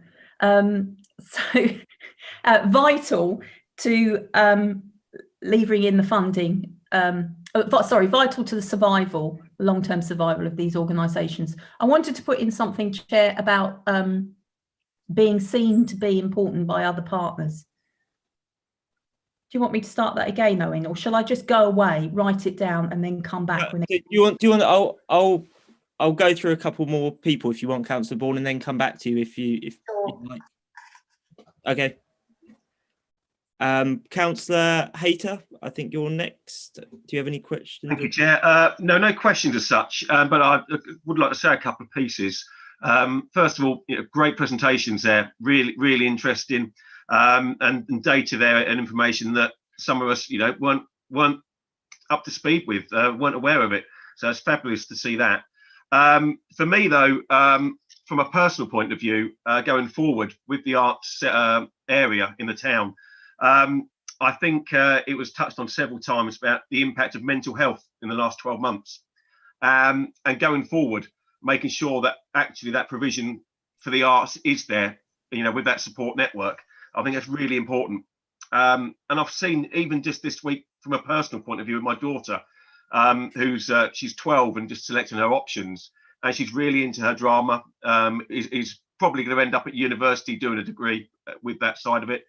And I saw it from both ends. She came back from her first week at school, really pleased to actually interact with people again on a drama course. But also I had a parents' evening last night with the teachers, and the drama teacher mentioned this performance last week that they'd done on her first week back. And what got me more was actually how pleased and emotionally you could see it affected the teacher, that his work was being mentioned at home with the children. I think it's really underrated at the moment of the impact that the arts can have in a positive way with mental health, as we hopefully exit COVID and afterwards, and maintaining it. So I just wanted to say thank you as well. Cheers. Thank you, Councillor Hayter. Would any of the panel members, guests, like to comment at all? No. Okay, thank you, Councillor Hayter. Councillor Hogg, you're up next. Thank you. A theatrical term, you're up next. Yes. I'm sitting here scribbling away, and I have two things on my notepad, which are value for money and partnership. So I've listened intently to what Steve had to say about the impact and with regards to partnership. Obviously, my thanks go to Sally Ann and Steve and their teams, because it is a team game. Behind every individual, there's normally a team. And in this case, an excellent team. The sheer variety of work that these teams have carried out in the past year is absolutely staggering. I think if they've proved anything, they've proved that Colchester is not only the cultural capital of Essex, but the cultural and caring capital of Essex. The work is just incredible. Going forward, I would say, please use what's out there in the community. I'm sure that the community centres and housing, in particular at the Oak Tree Centre, would be very pleased to work in partnership with any of these organisations or all of these organisations. So please do use us. We have access to small amounts of funding. So please come along and partnership with us. We'd be very pleased to be working with you. And thank you for all that you've all done to keep the show on the road over the last year in very difficult circumstances. So thank you so much for all you do. Thank you very much, Chairman. Thank you, Councillor Hogg. Councillor Whitehead, and then I'll come back to Councillor Bourne if she's ready to a recommendation after that. Councillor Whitehead. Thank you, Chair, and thank you to all our guests. I think it was some really interesting and moving presentations. I think, you know, in Scrutiny, we kind of, it's all about sort of reflecting, but I think it's been especially reflective tonight, listening to everyone's presentations. I have a few scribbled questions. I mean, I think this point about the contribution to the recovery, the contribution to the local economy is a really important one. I think, you know, we've gone through quite a long period of the arts not being very well valued in this country, I think. So I'm quite interested in, I noticed in the report or in the discussion, Steve mentioned that the Mercury Rising project brought 9.7 million of money into local businesses. I'm just wondering, was that kind of always intended that the Mercury Rising project would funnel extra money into local businesses in particular? And what was the thinking behind that, and how did that come about? And are there other, well, is that something that we looking to do in the future, with perhaps, you know, assisting the recovery and perhaps other larger projects in the future? Because I think that's a really valuable contribution economically, aside from the kind of the other contribution that the arts are offering. Maybe I'll pause there. I do have a couple of others, but maybe I'll... Thank you, Councillor Wyatt. Steve, would you like to come in on that point? Yeah, I'll just very quickly respond. As a collective of organisations, we did some research around our economic development in a normal year, and collectively, this is 3 years ago now, we bring in £4.2 million into the local economy. So that is the spend, as somebody mentioned, apologies earlier, of people, you know, buying a drink. I think it was you, Councillor Dundas, where, you know, they will go shopping, they will buy things locally, and our own purchasing power as organisations. So that is very, very key. Don't forget, from the Mercury's point of view, the majority of our staff are local residents. We employ in a year just standard staff, not before actors or any other artists, 120 people. In direct response, the partnership it has been with the borough and with yourselves, is that you trusted us, and together we went to national funders to lever in that additional 9.7 million, and together we had a partnership and a strong partnership, and as Councillor Bourne has mentioned, with Colchester Borough Homes. And through then the procurement process, we were able to start to particularly enter a dialogue with local construction companies, Colchester Electrical, Colchester Construction, you name it. Our bricks came from Collier's in Marks Tay, the electrics is done by local electricians, you know, you name it. But actually what that means is that we get buy-in, and we're able then to become a model for those businesses to say, we've done this, come and see our work.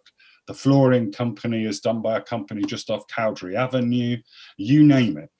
There's a whole long list. So actually it becomes a calling card, and going far beyond what the arts and culture do, you know, that's the bread and butter, but it's actually a civic building that we work together. Also, just to finally stress, as a borough, mainly you can't go to those funding sources alone. So the foundations, the individual sponsors, etc. So that's when the partnership really works. Getting more bang for our collective buck, if you like, across the town. Thank you. That's very helpful. And it has me thinking about a potential recommendation, and perhaps we're already doing this, and we don't need to prompt Cabinet, but whether Cabinet might explore ways to you know, further that sort of model. I mean, there's a lot of talk about this in recent years around council procurement, working with anchor institutions, that sort of thing, to keep wealth within a locality, to use the procurement power to do that. So I wonder, sorry, this isn't necessarily I'm not dictating necessarily, Owen, I think. That's fine.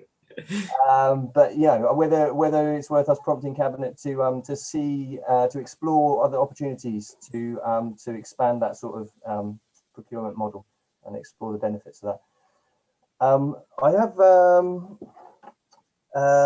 yes, a couple other things. I mean, one of them is we talked a bit about the online stuff, which I think is very exciting, and I was interested to hear about plans for maybe taking that forwards. I mean, another thing is perhaps the outdoor stuff as well, because that's been a kind of another avenue, I suppose.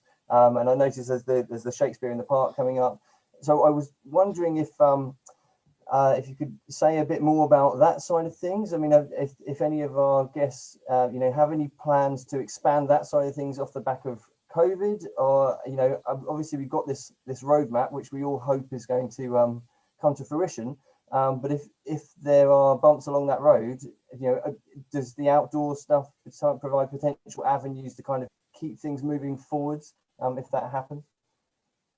Thank you, Councillor Wade. I saw Nigel. Oh, sorry, Steve. I saw Nigel indicate. Did you want to come in though?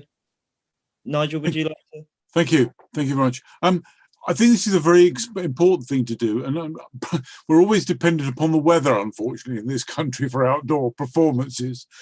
But, I mean, for example, I've got a very large community project for 17th, 18th of July in the Upper Castle Park, which will involve all sorts of things and charities, and certainly will involve community performances. And I've lent heavily on our friends in the Arts Centre to provide the amplification and everything else that's needed for those performances by school groups and others.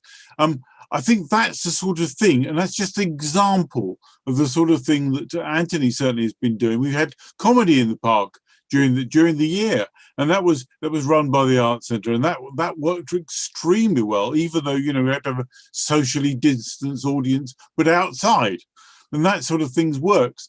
But I think that those things can always be extended and always welcome within the community. But of course, as I said, we are dependent upon our weather. Steve, did you want to? I was just going to really just hand over to Ryan, because we've been thinking all sorts of different plans, indoor, outdoor, roofs, piazzas, but I'll hand over. Thank you, Ryan. Yeah, thank you. Definitely. I mean, obviously we had our elves, our roaming elves. We've been sending our carolers to the nursing homes.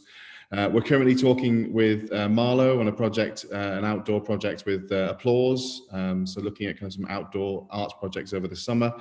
Though I have to say, we were planning to do a Shakespeare project in the park, and that's something I've been really excited about delivering. And we had it all planned, but then with the government's latest roadmap telling us that we can open our theatre from June 21st, it just felt like an own goal to tell the town that, having just spent 11.3 million on one building, that we were going to actually ignore that and erect another one in the park. So it feels, so our plans have changed now, and actually we're going indoors through the summer, but with some wraparound events around the theatre. So this is hot off the press and must be kept under your hat. But we're thinking of opening with Baskerville, ! A kind of Sherlock Holmes meets 39 Steps family fun comedy. And with that, we'll have wraparound events such as treasure hunts with magnifying glasses, competitions to get as many people dressed as Sherlock Holmes around the theatre and in the theatre, that sort of thing. So yeah, though that said, I'm a huge supporter of the idea of a Shakespeare in the park, and I think it's one of the best ways of engaging with the community. It's one of the most accessible ways of drawing a community together, actually. So it's one of the things that we'll be looking at to exploring in the future. I think it was interesting that COVID made us look at doing things that we wouldn't usually do. So we did this stand-up comedy gig in the park, and we wouldn't have done that. We just wouldn't have sort of like.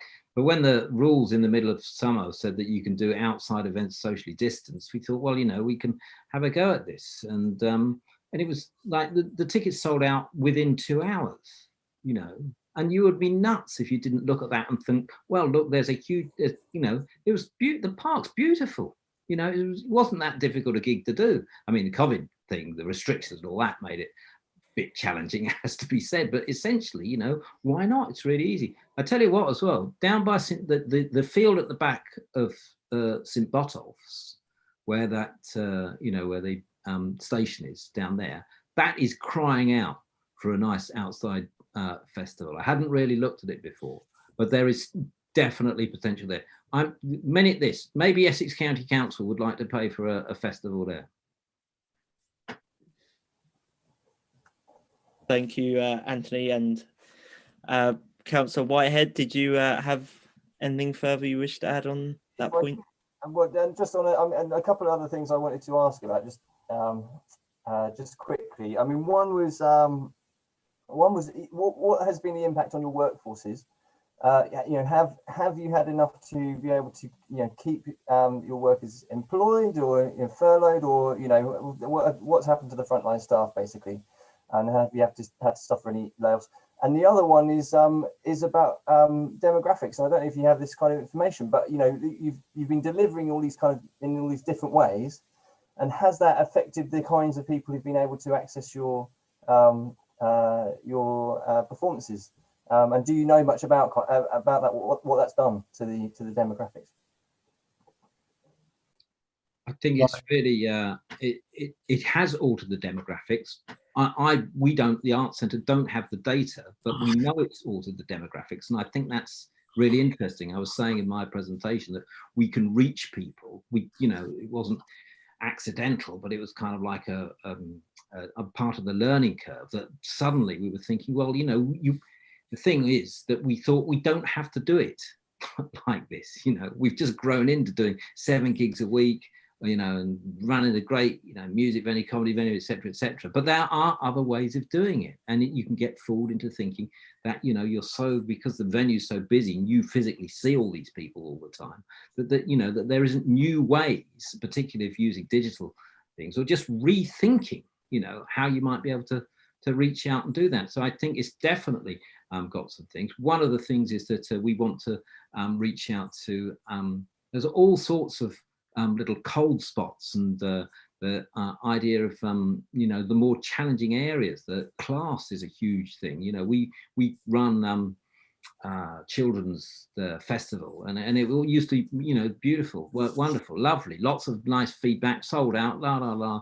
But if you looked at it, it looked to me like it was very kind of educated, Lexton, Wivenhoe sort of things. And for us, it is a constant challenge that Covert has sort of like given us a focus on, to find out what the barriers are, and to get involved in that. So again, I think it's an interesting challenge. Just very quickly to respond, we're aware our audience over the last year particularly has got younger, and particularly new audiences looking and experiencing our work. The amount of disabled people able to access our work, because, for example, the Panto was one of the only subtitled Pantos in the whole country, because captioning is very difficult to do live, because of all the ad libs, of course, and all the jokes that just happen, and the captioner can't keep up with the subtitles. So it actually was inclusive. And similarly for diverse and low income families, we know that has hit, though, because of the cheap tickets or cheap pass, or when it was free. Very different postcodes we've been reaching. To talk about the furlough, we did take advantage of it. We were in the fortunate position that because we were closed for refurbishment, actually we had only a core staff of 37.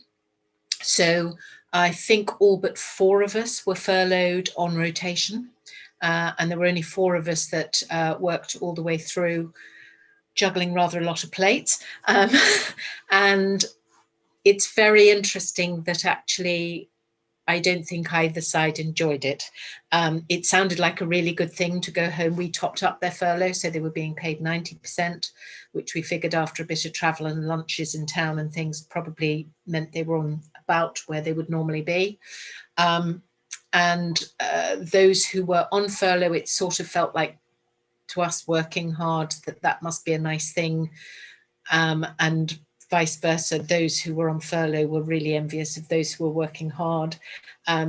I think it was really tough and really isolating on everyone. So we put a lot of, we learned a lot in the first month, and we put a lot of things in place so that although they couldn't access their work emails, they could access the Teams website for a social page. We did virtual tea breaks every week. We did drinks on Friday night on Zoom, and made sure that there were lots of pictures of cats and gardens and everything else posted, so that people just kept in touch and had those water cooler moments that they were really missing.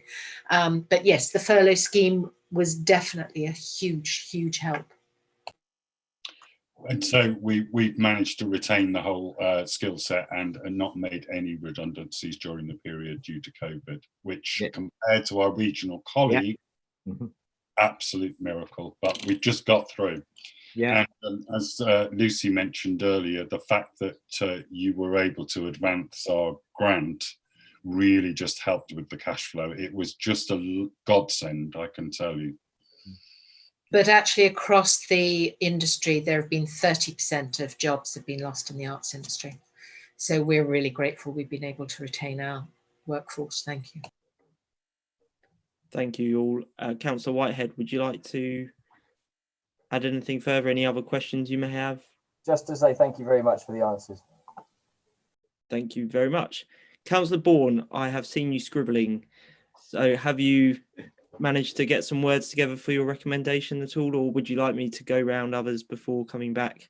No, I have 3 recommendations. Okay. So one, this panel recognises the importance of our 3 arts organisations in this borough's COVID recovery strategy, which is built on long-established trust and new partnerships formed in the last year.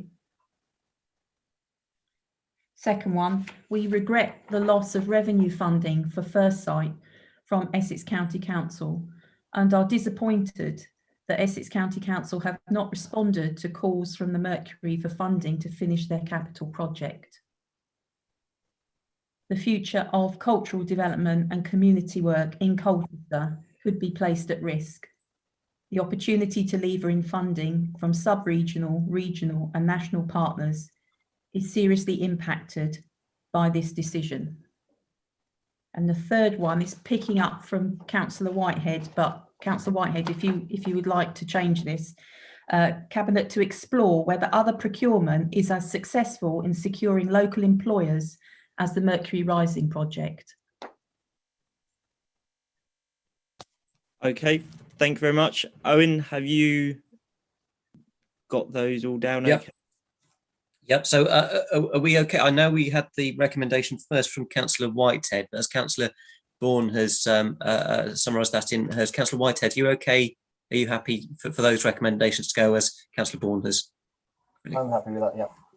Okay. I was going to put in a recommendation as well, more on a practical point of view on, I guess, how information flows in the council maybe can be improved, just so I really like having information, knowing what all particularly organisations we support are up to, and I think you guys have done amazing work at spreading the information out, particularly during the pandemic.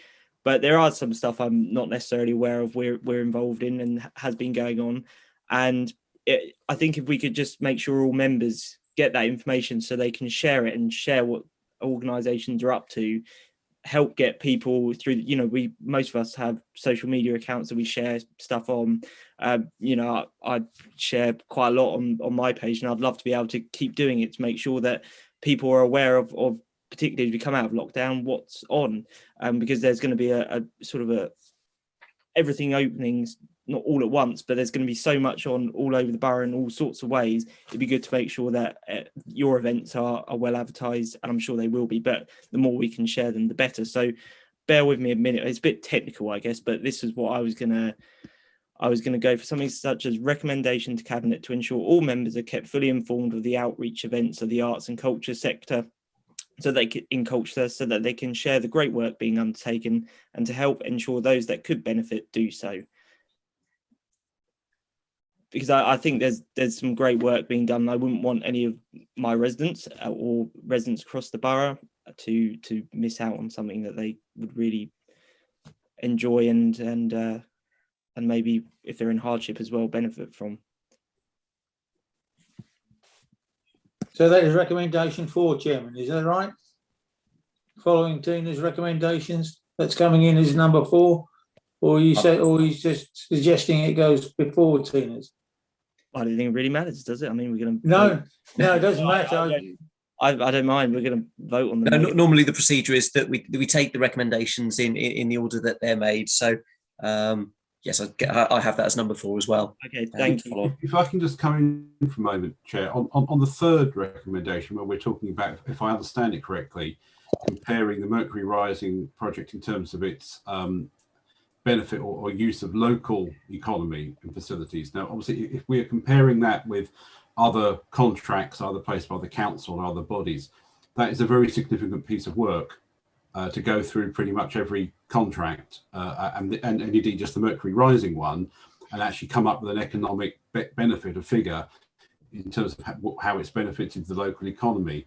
So if we're going to make that recommendation, the recommendation also has to say that resources need to be allocated to do that, both in terms of money and officer time, because it's not a 5-minute job to go through a lot of contracts and say, well, we think this delivered £8.50 or 8.5 million to the local economy. So I just think it needs to flesh that out a bit and say that it needs to have resources if that's what we're going to recommend.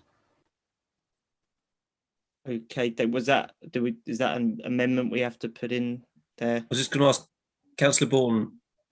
Yeah, I think we can make that simpler because that's not what I meant. In that exploring is maybe using the Mercury Rising project procurement as a standard to hold others up against. So we already have written into our policies and procedures that our procurement should look at local employment first, wherever possible. And sometimes it isn't possible because when we have specialist work done in our borough, like the specialist work we had done on the castle, there weren't any local large contractors that could do that. But our procurement policy does state that we must look at local employers first, because then we keep the work within our borough and it benefits everybody. You revolve. No, I accept it's part of our strategic priorities. It's in there. So I think I slightly misunderstood, or maybe I didn't quite catch the wording exactly what we were trying to achieve with that. But then I think in terms of the Mercury Rising procurement, what particular aspect are we actually saying? I just think it's a bit vague for Cabinet to fully understand. We should perhaps pick out, well, there's 2 things we really think were a success about the Mercury Rising procurement. Perhaps we should say what they are. So, Cabinet to investigate the procurement offer taken up for the Mercury Rising project in the amount of local employment gained. No, I think I just wasn't. I probably didn't catch it initially, so I think I probably slightly misunderstood the intent. So I think I get it now. Thank you. It's not a piece of work. If I may, it's also about the partnership of working together in order to attract that inward investment, be it Arts Council, national funders and others.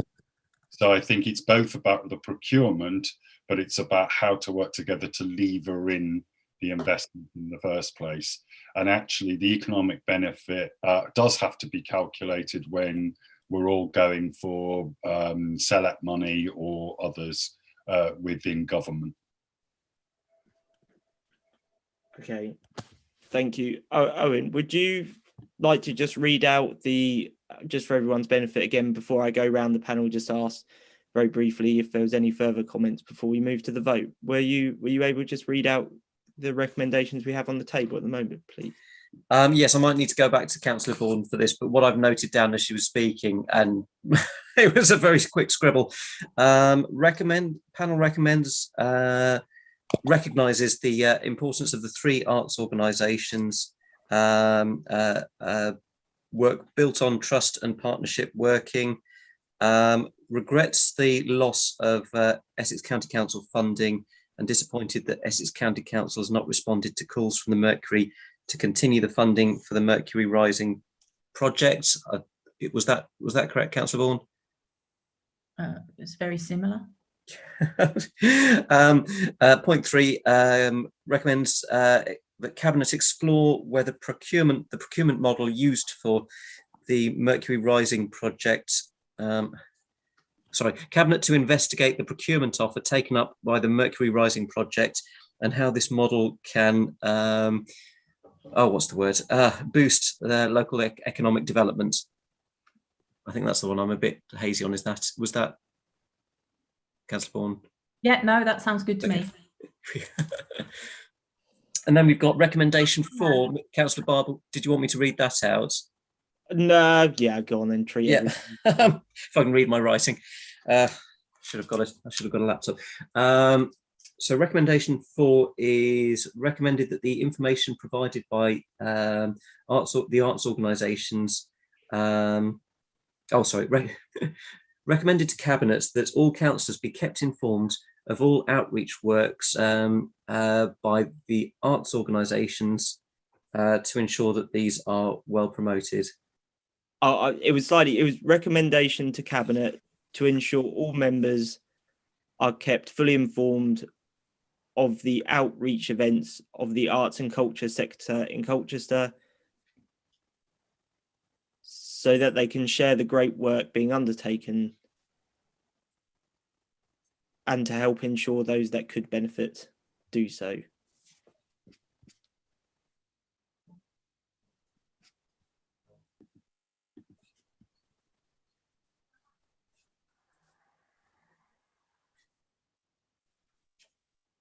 Apologies, I know this makes for boring watching.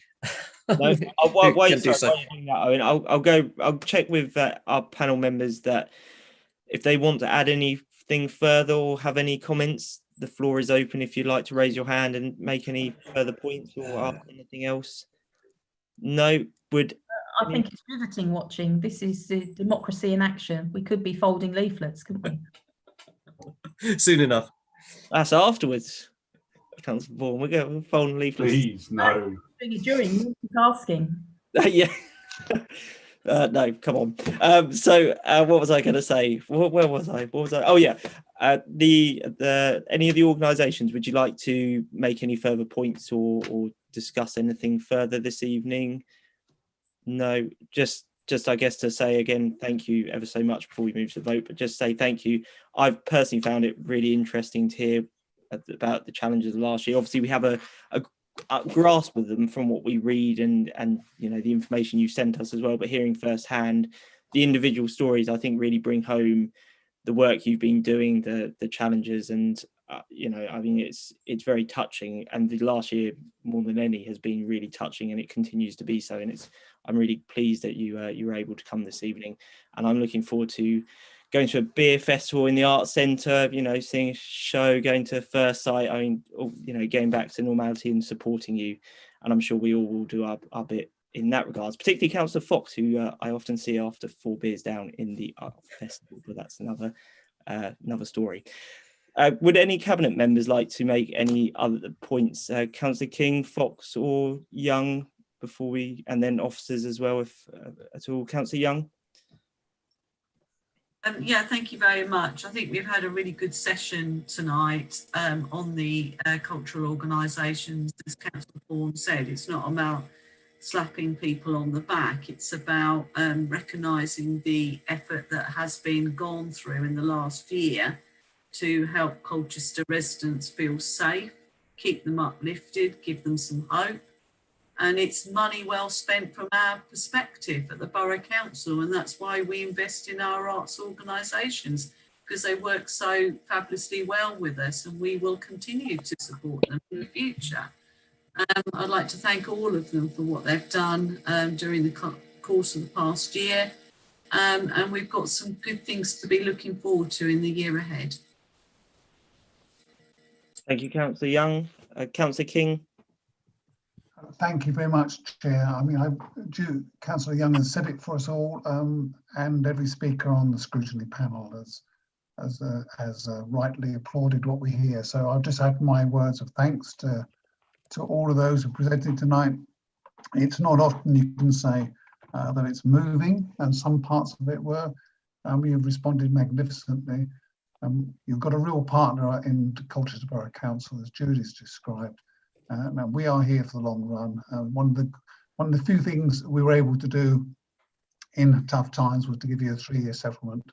I'd like to think that offline, with members of the panel as well, yourself included, Lewis, we can have a conversation about whether we can be persuasive with county and see if we can't fill the gap that's been touched on today. And a cross-party way is going to be the best way. They've got tough times too, and many challenges, but it would be good if we could get back to the difficulties that have been touched on by the arts organisations. They need continuity, that's the important thing. They need strong signals to those who will provide funding.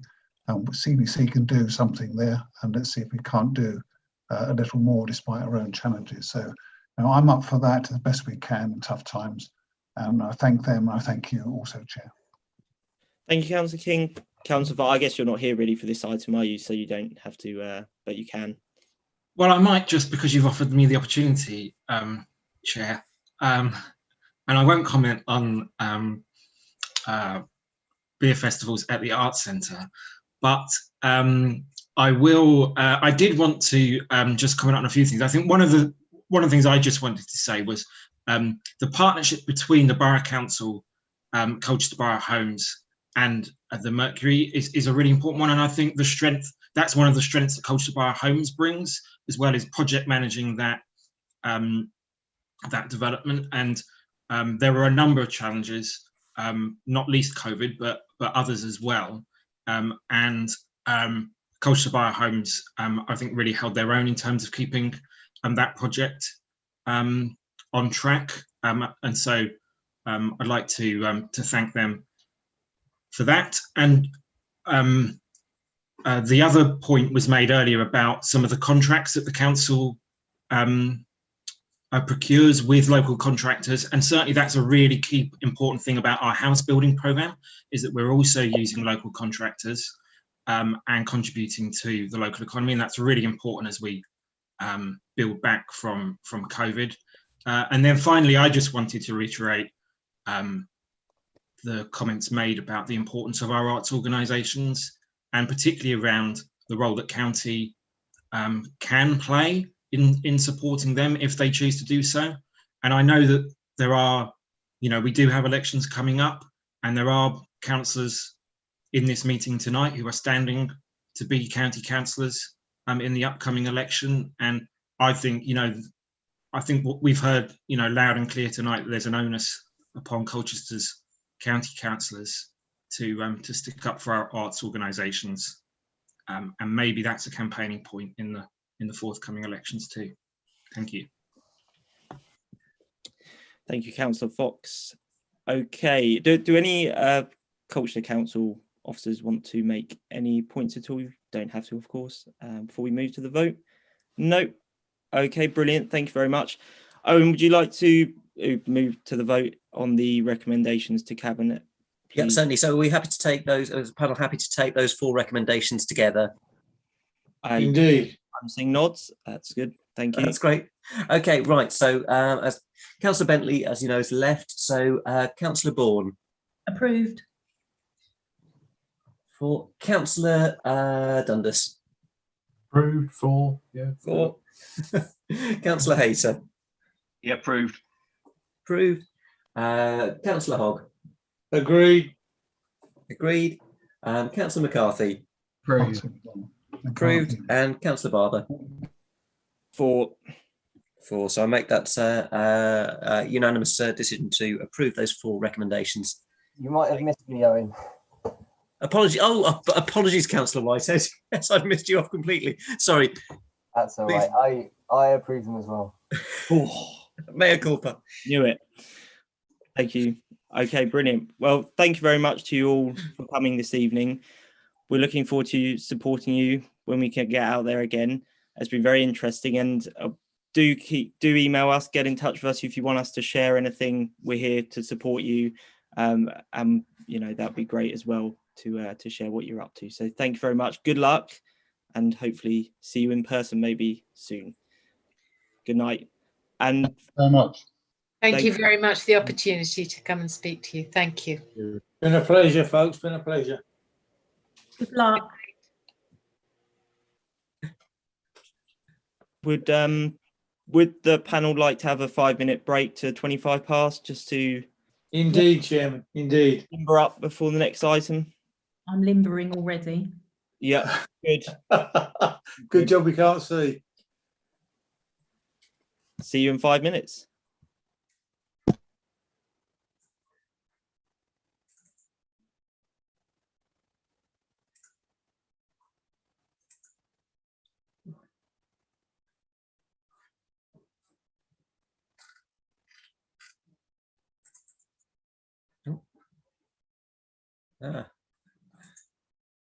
You okay, Owen? Yes, apologies. I'm having a few technical. I clicked the wrong thing and I'm having a bit of a technical issue, but no, I'm okay. I'm okay. Okay, great. Thank you.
Are we good to go, Owen? Have we got everyone back? Yes, we've just got Councillor Young. Are you back yet? I just sorry, I should have just added Councillor Hayter has had to leave the meeting for personal reasons. Okay, thanks, Mr. Chairman. Yep, I'll make a note that he's left now.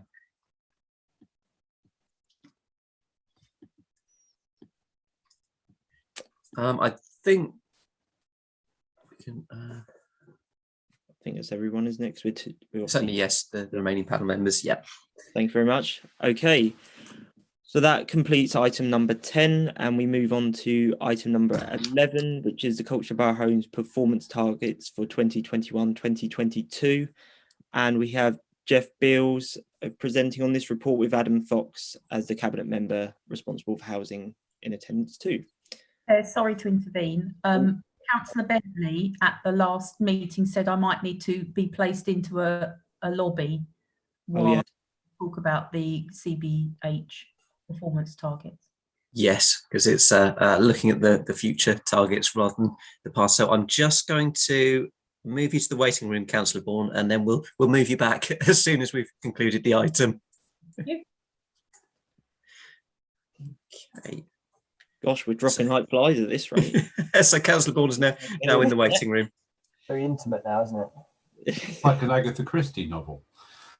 Won't even need the premium version Zoom at this rate. Anyway, sorry, I digress. Jeff and Councillor Fox, would you like to present the report on this item? Thank you very much, Chair. I don't want to take up too much time, but I did want to introduce the item because Culture Borough Homes is such integral to the work that the council does, managing a number of the council's housing services. And it's only right that Scrutiny take the time to review performance and future targets. There are a number of changes for the year ahead, not least around homelessness following previous scrutiny. And of course, some of the CBH targets also form part of the wider key performance indicators for the council. Jeff Beals is going to take it from here. And of course, Karen Lohman is here from Culture Borough Homes as well. Over to you, Jeff.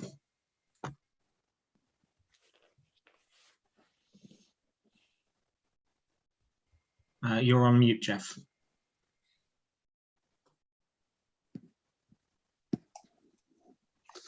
Sorry, I'll start again. Good evening, councillors. Unfortunately or fortunately, whichever way you want to look at it, I'm not starting my short introduction with a poem, but perhaps that's food for thought going forward. In February, the council celebrated 100 years of social housing in the borough, and that might be worthy of a poem going forward. Firstly, can I introduce Karen Lohman from Culture Borough Homes, who's here with me tonight to help with answering any of the questions that you may have. Following the panel's annual review of CBH performance by Scrutiny Panel in August 2019, the panel requested that it receive a further report setting out proposed targets for CBH performance for 2021 and beyond. Panel are asked to note the performance targets given as Appendix A and make any recommendations for 21-22 and beyond. CBH targets are set out for 5 years in the CBH medium-term delivery plan, and 21-22 is the last year of the current plan, and all targets will be reviewed this year to ensure that they're still relevant, reflect government thinking, and show assurance to CBC of its ALMO's performance. The government's agenda is changing, and this can be seen in the social housing white paper. Going forward, there will be more emphasis on things like building safety, fire safety, compliance, tenant satisfaction, and complaints. And these will need to be considered in any new medium-term delivery targets going forward, taking into account government guidance and the council's strategic goals and objectives. Panel are asked to note that 3 of the CBH targets also appear in the council's suite of key performance indicators, those being rent collected, the average number of days to re-let a council property, and homelessness applications where a full duty has been accepted as a percentage of homeless applications provided with a personal housing plan. The latter, the homelessness indicator, has caused some issues, particularly expressed in its current format as a percentage figure, with it being complicated and difficult to understand. So this has therefore been reviewed this year, and it was proposed that for 21-22 that the homeless indicator has no target, but is reported by the provision of 3 metrics: full homelessness duty acceptances, homelessness preventions, and homelessness relief. These are shown in Appendix C in the report. These show the demand for the service and the work that CBH does to prevent and relieve homelessness. These indicators will be accompanied with some narrative that will put these figures into perspective. And as you can see in the data, some things stand out immediately as compared with the current measurements as shown in Appendix B. CBH's annual review of performance for 21-22 by Scrutiny Panel is due in the summer, and all of the targets are detailed in Appendix A. And between Karen and myself, and Councillor Fox maybe, we would be very happy to answer any questions that you may have. Thank you. Thank you very much, Jeff. Councillor Fox, would you like to add any further, or were you happy to go to panel members? Okay, brilliant. Thank you very much. I'll start with Councillor Hogg, who is at the top of my screen. The only area that concerns me going forward, Chairman, is rent arrears, which are, I'd like some more information outside, broken down outside of my ward, the St Anne's and St John's. We have something in the region of 73,000 in arrears, which is the front face figure of rent arrears just in area 3. That is the front face figure. It's not what lies behind, because in the cases that I've come across, what lies behind that would be debt for things like credit cards, catalogues, and provident checks and so on.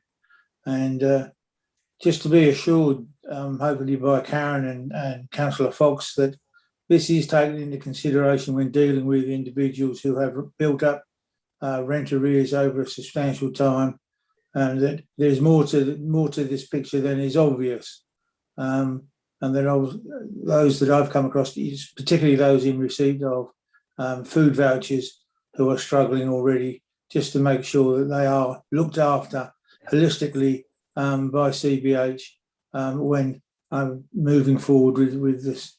I'd just be grateful for an explanation and some assurances that the big picture is understood. I'm sure it is, but it's not everybody that would look behind the facts and the figures and see that there is real problems added on to things like rent arrears. Thank you.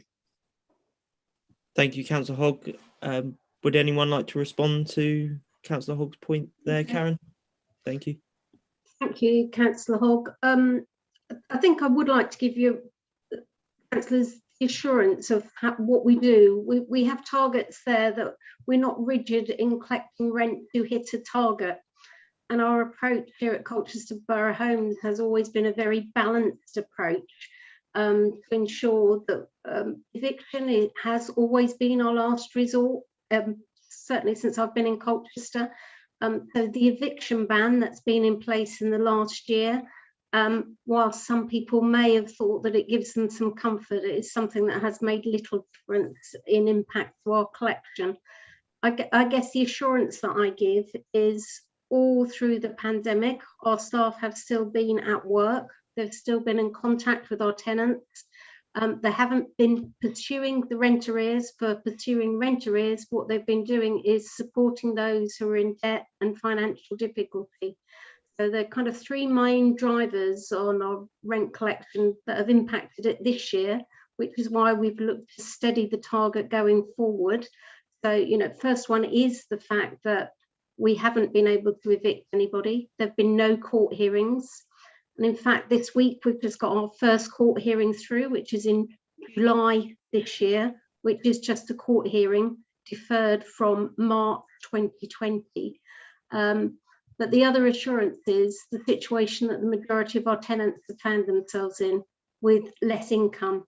And what we try to do is really maximise their income, help them with welfare benefits, help them a step up back into work, and give them opportunity to repay back any debt that have occurred over a reasonable period, because that protects the council's interests and keeps the income and revenue flowing for us. And that's the approach that we'll continue to take. But the difference in the target setting moving forward just needs to acknowledge really the difficulties that we face in such extraordinary times. Thank you, Karen. Councillor Hogg, do you want to respond on anything there? Absolutely what I would have expected by a professional team at Colchester Borough Homes. Thank you very much. Thank you. Chair, if you don't mind, can I just make a comment? Because I think Karen's absolutely right that the approach that's taken is around supporting tenants. And for any councillors that are in this meeting or watching back, I just think, you know, it's really important that if councillors do come across cases in their wards, that they do encourage people to get in contact with Colchester Borough Homes, because the staff there are really supportive around not only if people are in arrears with their rent, but if they do have other debts as well.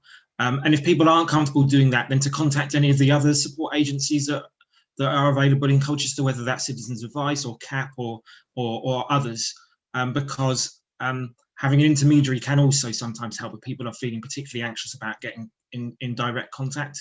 And we are fortunate in Colchester to have those other organisations that can also help. You know, being in debt can be, you know, a real struggle for people. It can be challenging for people to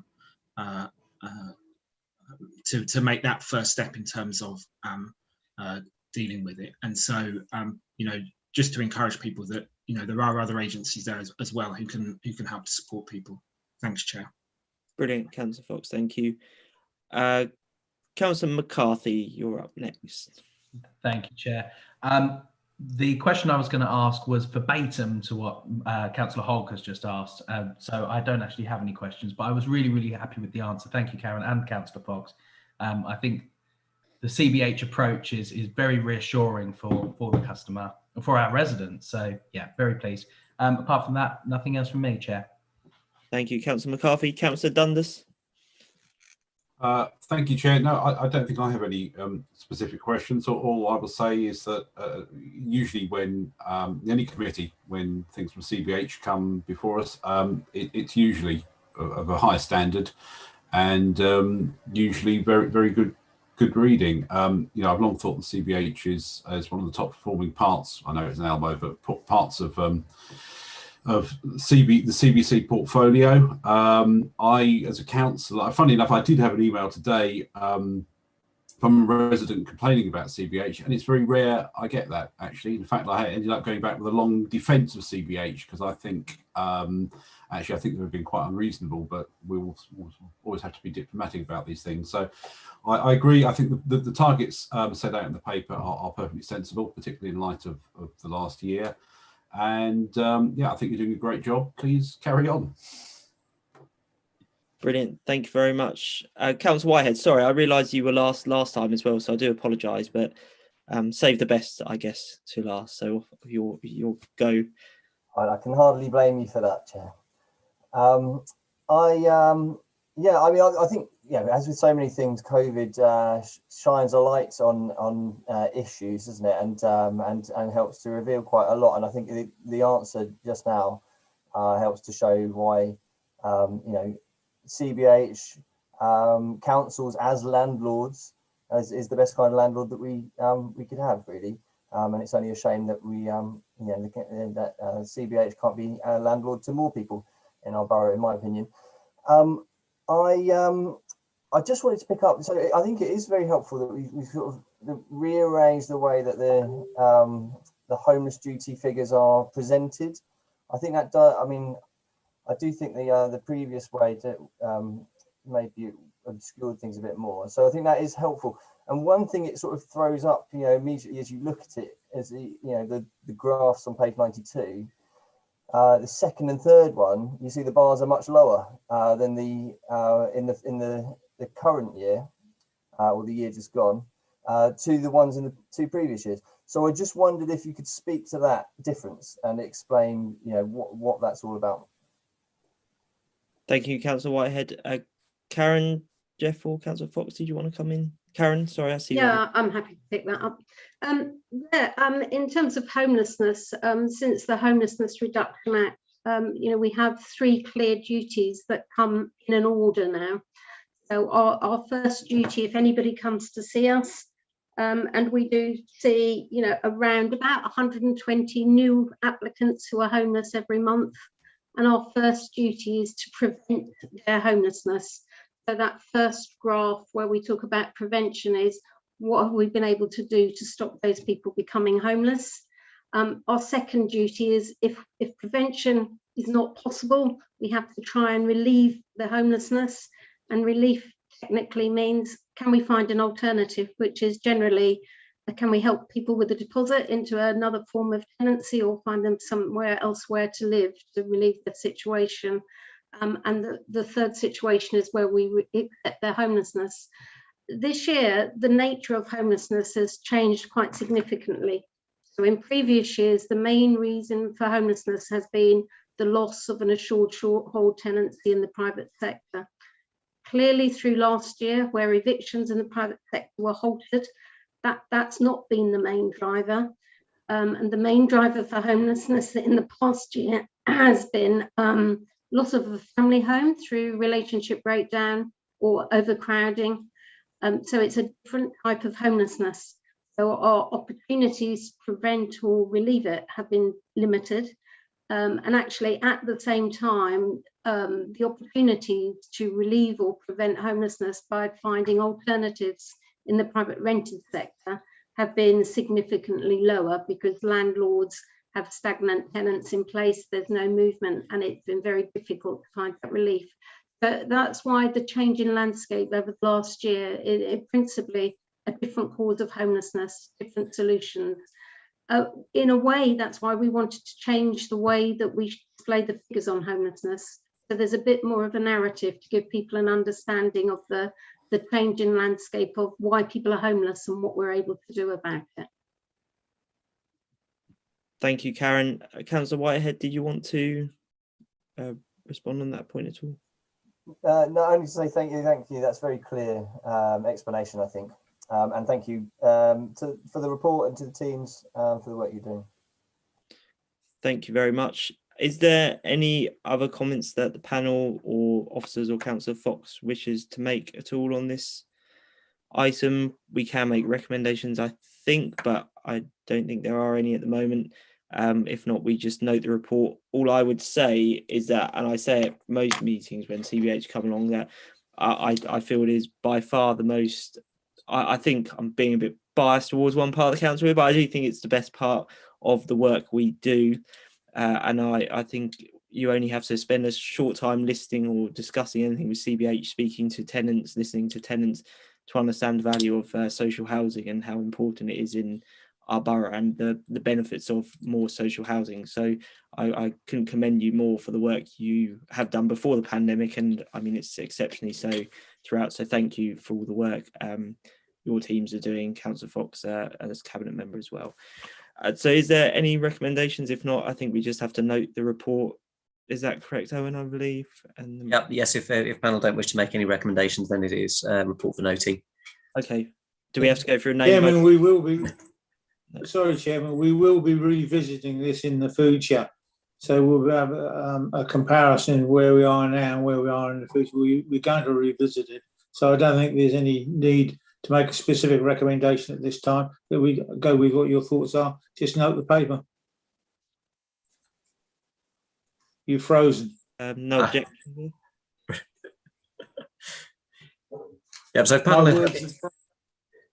Everyone's freezing. I'm unstable, apparently. So if panel are happy to note that report, I don't believe that we need a formal vote on that if it's just a note without any formal recommendations. Happy to note, Chairman. Happy to note. Excellent. Thank you very much. Okay, and so thank you, everyone. Mr. Chairman, are you happy for me to readmit Councillor Bourne? Oh yeah, sorry, yes. Yeah, back from the wilderness. Yes, so she's just rejoining now. I'll let her back in. There we go. Hello. Is it at this point, Chairman, we told that she's been furloughed? Oh, that would be disastrous for me. I love my job.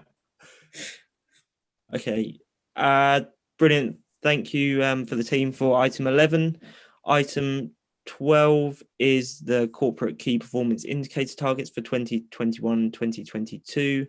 And we have Richard Block presenting on this item. I don't know if Councillor Young wishes to come in on this item as well. Okay, great. Yeah, thank you very much. Okay, shall I kick off then, Chair? Yeah, thank you. So this, the performance targets were agreed by Cabinet in March, at the March meeting, and this is a regular item of the committee's work, and we'll be back, I think, in front of you again in July. So the report sets out the key council performance indicators for 21-22. And as you know, we have a robust system in place to ensure the council delivers high performing services. Many of the targets that are set out before you are maintained from this year, although there are some proposed changes, which I will turn to. We're proposing to maintain the stretching targets for processing housing, benefit and council tax support claims. It's really important that we get those delivered quickly. And as you know, Chair, we have a gold standard service on delivery of that, that part of our really vital work. On the homelessness target, we've had a bit of discussion in the previous item about that. I think previous scrutiny meetings have identified a lack of clarity about that. So that's been changed in accordance with that feedback we had from scrutiny. The previous measure was complicated and it was difficult for the public to understand.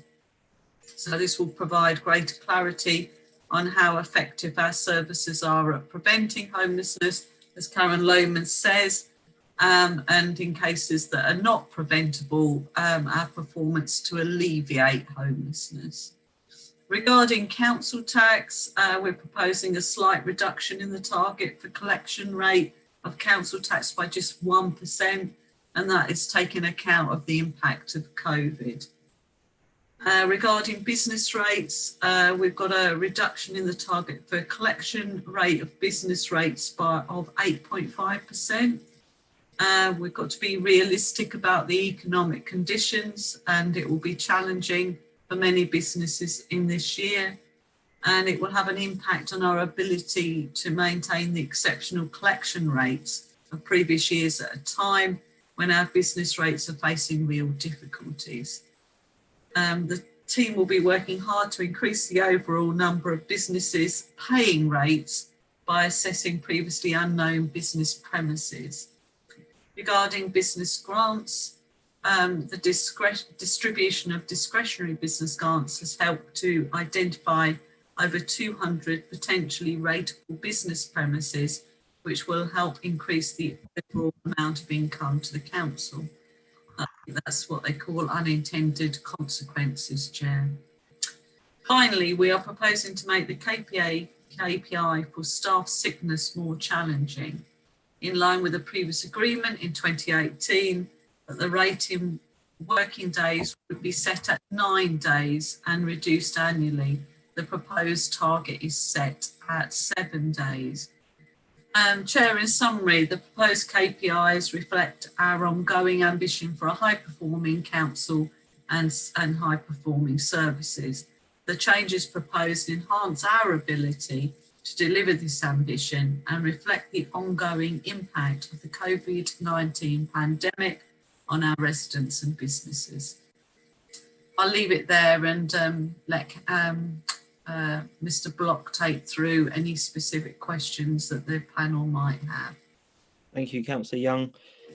Richard, was there anything you wished to add before I went to the panel at all, or were you happy just to take questions as they arise? Yeah, no, nothing further to add, Councillor Barber. Very good summary of the proposals by Councillor Young. Thank you. Thank you. Okay, I'll start with Councillor Whitehead this time if he has any questions or comments. Yeah, well, I just say thank you for the report. I just looking at a couple of the charts that we've got and some of the targets. So first of all, where are we? We've got time to process housing benefit new claims and changes. It's on page 98, and also the time to process local council tax new claims and changes. In both those instances, the average is 3 days, and it appears to have been 3 days in the previous year as well, whereas the targets are 5 and 6 days respectively. So I just wondered if what the thinking was around not changing those, because we seem to be exceeding them comfortably in the last couple of years.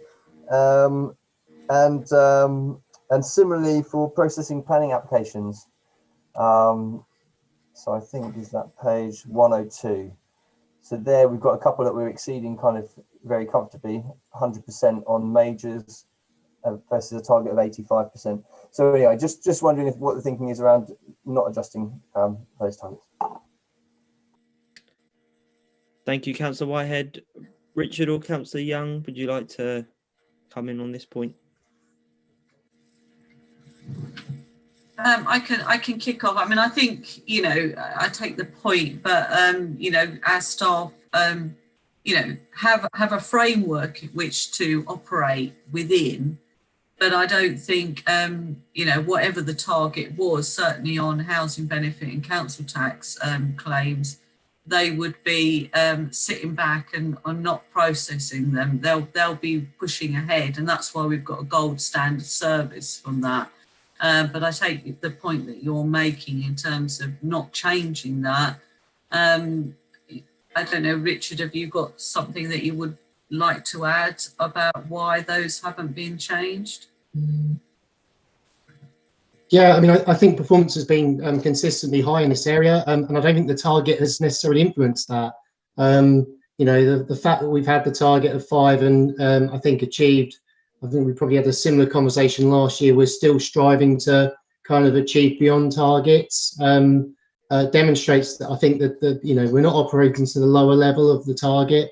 We will continue to strive, and that's true for all the targets, I'd say, from an officer perspective. Of course, if you feel that the target should be increased and that would have a benefit, you're more than entitled as a panel to recommend that. Thank you, Richard. Councillor Whitehead, was there anything you wish to come in on that point at all? No, I mean, I think it's a fair response. You know, I think the worry would be if the standard was slipping, but you know, it does seem that we do have a very consistently high standard of service. So you know, I think that's a fair response to the question. Thank you very much. Councillor Bourne, was there anything you wish to comment or question? No, I'm happy with this item. Brilliant, thank you very much.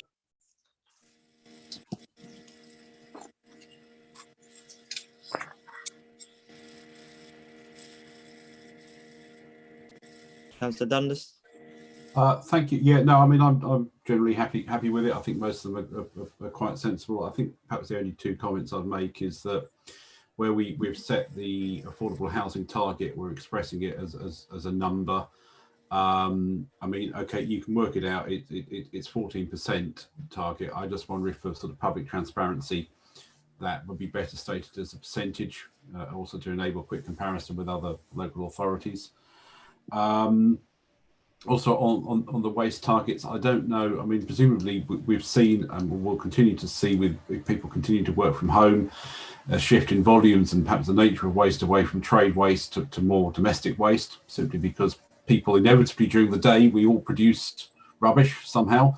If we're producing it at home or people are producing it at home rather than the office, the burden then moves on to us rather than either ourselves or other commercial trade waste collectors, and it may change the nature slightly of that waste. I don't know if it has, or I don't know if it will, but they're my only 2 comments, Chair. Thank you, Councillor Dundas. Richard or Councillor Young, would you like to come in at all on those points? I mean, I think, you know, it's a point well made, isn't it? Obviously, people are spending much more time at home, and a lot of businesses have got staff that are furloughed. So, yeah, it is what it is. We are in an unusual situation. I haven't got anything particularly to respond. I think, you know, if Adam could come in on the percentage on housing, that would be helpful, because I don't think, well, Jeff is here as well, actually. I don't know if they could throw any light on that. Yeah, I saw Richard unmute, I think maybe ready to speak. Yeah, thank you, Chair. I was just to build on the point around waste before Councillor Fox comes in about the affordable housing point. And we certainly had a debate and a discussion about whether we should reduce the target or make it less stretching. I think, bearing in mind our climate emergency declaration and our commitment, you know, one of our top priorities in the strategic plan around environment, we felt that we should really push and try and, you know, make as much of that waste that's created going into the recycling stream, you know, and respond to that. It's another issue that's come up from COVID that we're going to need to adapt, transform and respond to. So we felt we should maintain that target at this stage. Obviously, we'll keep that under review over the next year, and you'll see this come, as was said earlier, in July in terms of reviewing performance. Thank you. Thank you, Richard. Jeff or Councillor Fox, did you want to come in on the housing point? Sorry, I just missed the housing point. Could you just repeat? Sorry, so it was only just a comment, really, whether perhaps we should also, just for sort of quick transparency, if you like, express it as percentage as well. I mean, I think it's 14%, the 400 over 3 years of 920. It was just really whether in future we, you know, stating its percentage makes it a little bit clearer, and also enables perhaps quick comparison with other authorities, should they also be doing it as a percentage. I don't know if they do, but it was just a comment. Yeah, I think it's an interesting point, Councillor Dundas. Clearly, on large sites, the policy in the adopted local plan is for 30% of affordable housing.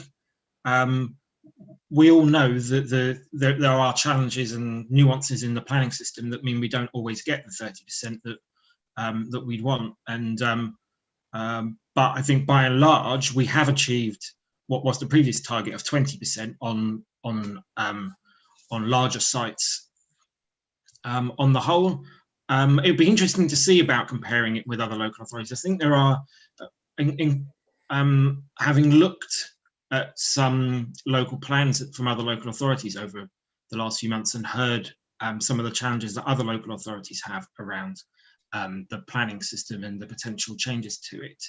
And there are again a range of other, you know, different local authorities deliver housing in different ways, and actually, you know, it can depend on the size of your local authority, how much land you've got free to develop, the opportunities available to the local authority in terms of their own developments as well. You know, we're really keen to maximise the amount of affordable housing that we can deliver, and genuinely affordable housing as well. So yeah, I'm sure that's a point we can take away and look at. Thank you, Councillor Fox. Councillor Dundas, do you want to make any further comment on No, I'm fine with that. Thank you very much. Okay, thank you. Councillor McCarthy. Thanks, Chair. No, nothing from me. I'm very happy with the report. Thank you. Councillor Hogg. Happy with the report, Chairman. It'd be interesting to look at this in a year's time post-COVID. But apart from that, that's my only comment to round up. Thank you very much. Perfect, thank you. I did just have one quick question, actually. I think it was something Councillor Young said about, or Richard, about identifying previously unknown business premises, and whether you think that might get more challenging now, you know, how businesses are changing as a result of COVID, and what sort of maybe operations you have in place to identify some of those. I think it was quite an interesting issue, actually. And the point was, Chair, that you could only get support from the business grants if you had premises. And I think that once those individuals or those businesses came forward asking for help with the business grants, we then became aware of business premises that we weren't aware of before. So that's what I meant when I said, you know, unintended consequences of applying for the grant. Okay, thanks. Point. Yeah, no, interesting. It's a bit like businesses who were dealing largely in unreported sort of income as well, wasn't it? It was not that there's that many, I'd hope, but they were having challenges therefore getting some of the support as a result of having operated that way for a while. But no, okay, very interesting, thank you. I don't think there's any further points unless anyone wishes to raise their hands. Cannot see any, so I think, do we just note the report, Owen, do we? Yes, that's the action required I've got down for that report. Okay, so unless there's any objections, are we all happy to note the report? Happy to note, Jim. Yeah, brilliant. Thank you. Perfect. And so I think that's all the business for the evening, I think. Yes, correct. Okay. Well done. Thank you, everyone. Last one of the municipal year. See you on the other side, I guess. The other side of what? the other side of a bar for me. I'll second that. Yeah. I'm off for a pint. Good night, good people. Nice. Good night. Good night. Everyone.